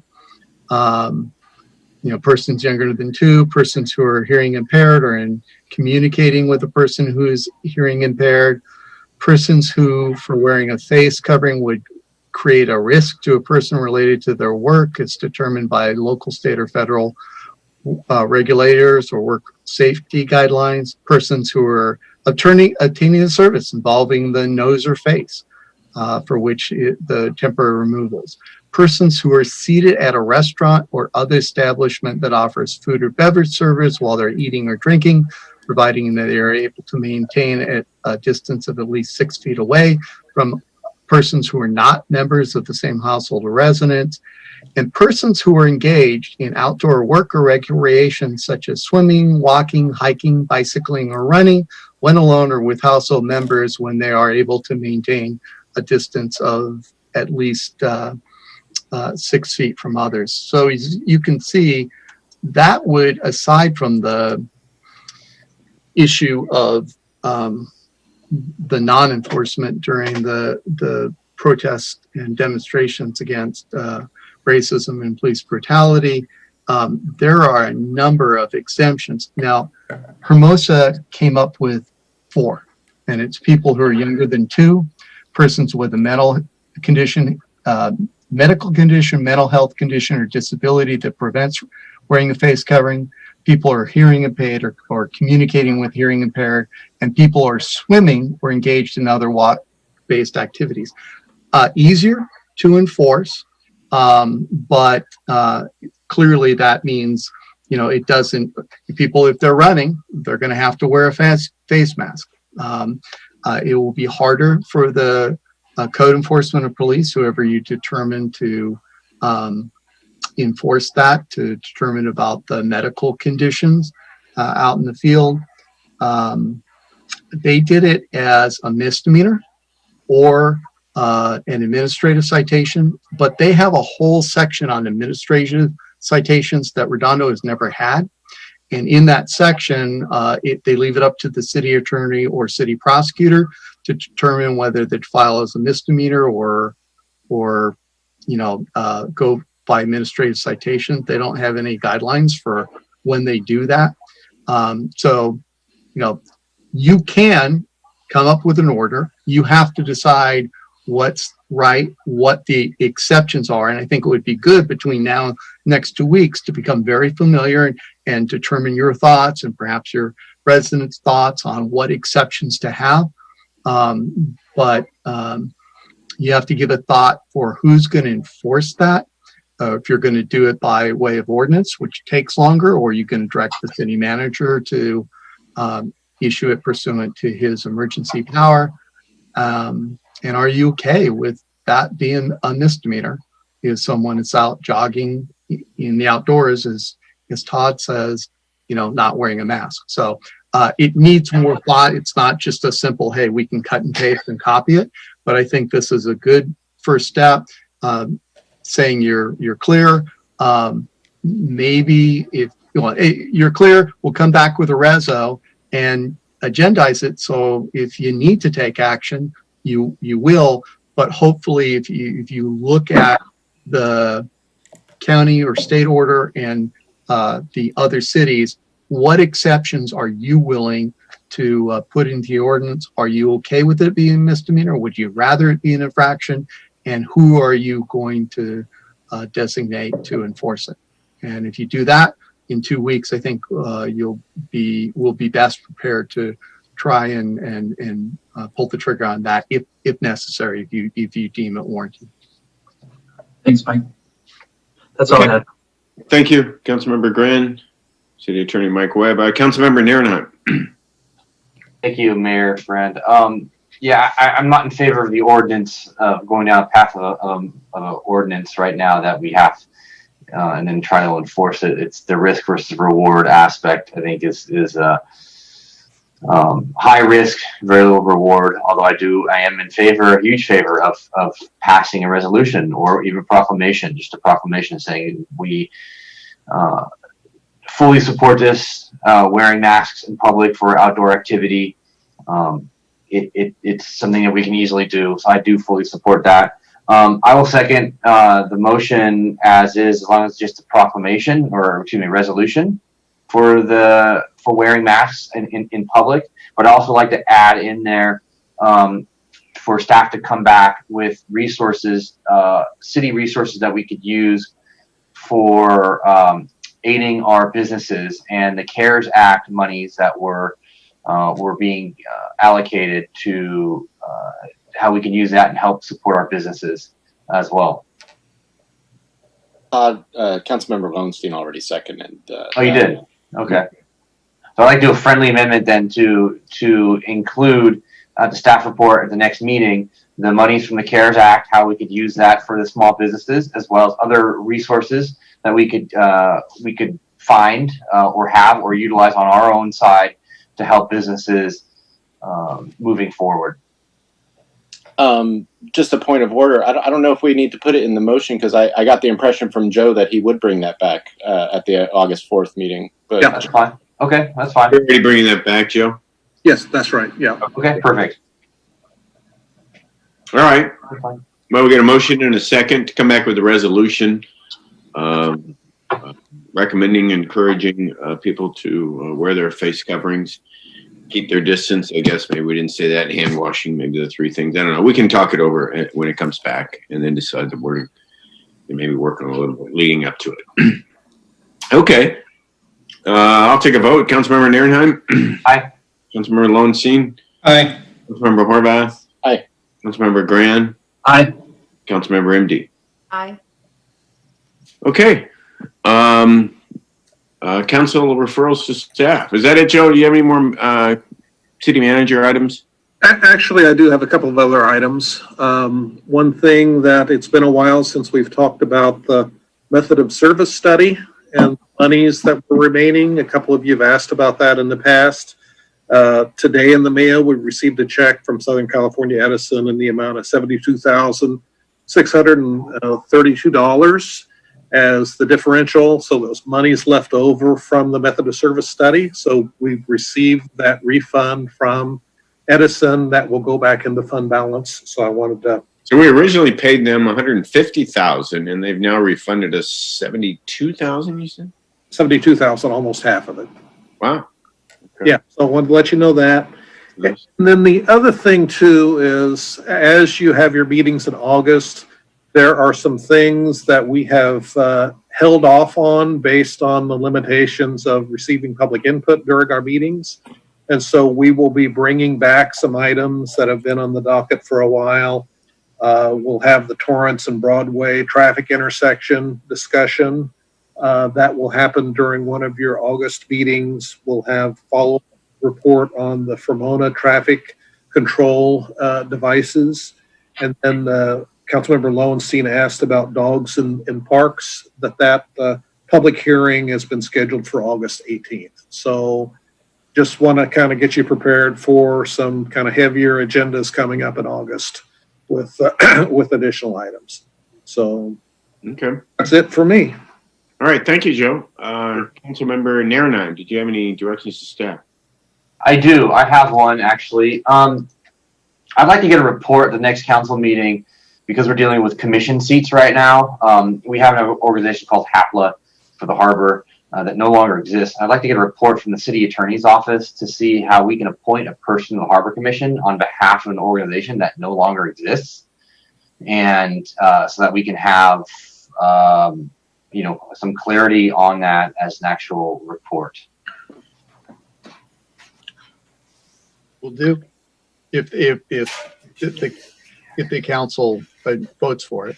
So Yeah, I got a letter. I don't know if everybody got it, and basically they can't meet. So, and they have a recommendation, Harbor Commission, but it was nothing official from Apple. I would also amend that to include the process to change to remove that that requirement as well. I'll second that.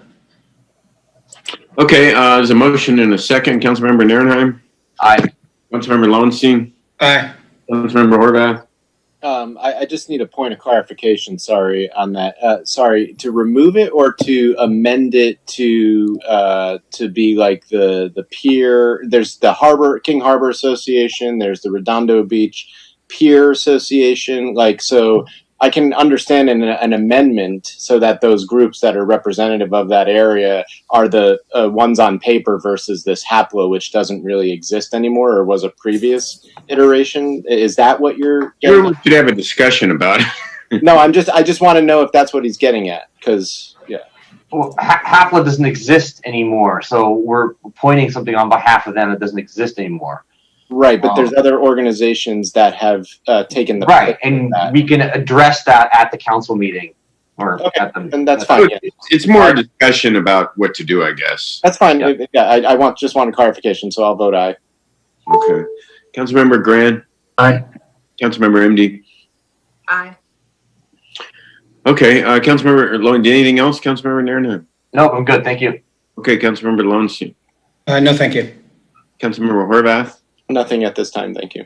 And Councilmember Grand? Thank you. Councilmember MD?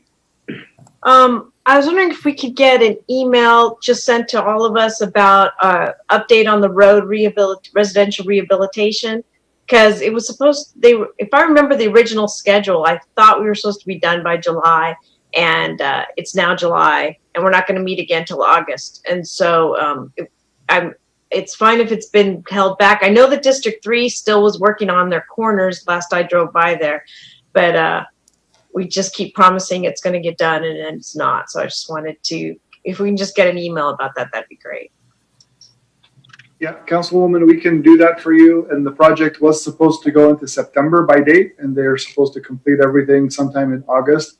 But we'll definitely get an email out to the council on the status of the project. Thank you. Okay. Well, I didn't have anything, so thank you, everybody. And thanks to the public that participated and figured out how to participate. There are one or two of you out there. And I guess I'll just entertain a motion to adjourn to our next meeting, which will be Tuesday, August 4th. So moved. Is a motion by who?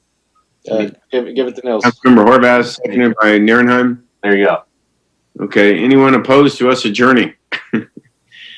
I'll declare us adjourned then. And everybody, have a good couple of weeks and be safe out there. Thank you. Wear your mask. Yeah, wear your masks. Wash your hands. All that good stuff. Keep your distance.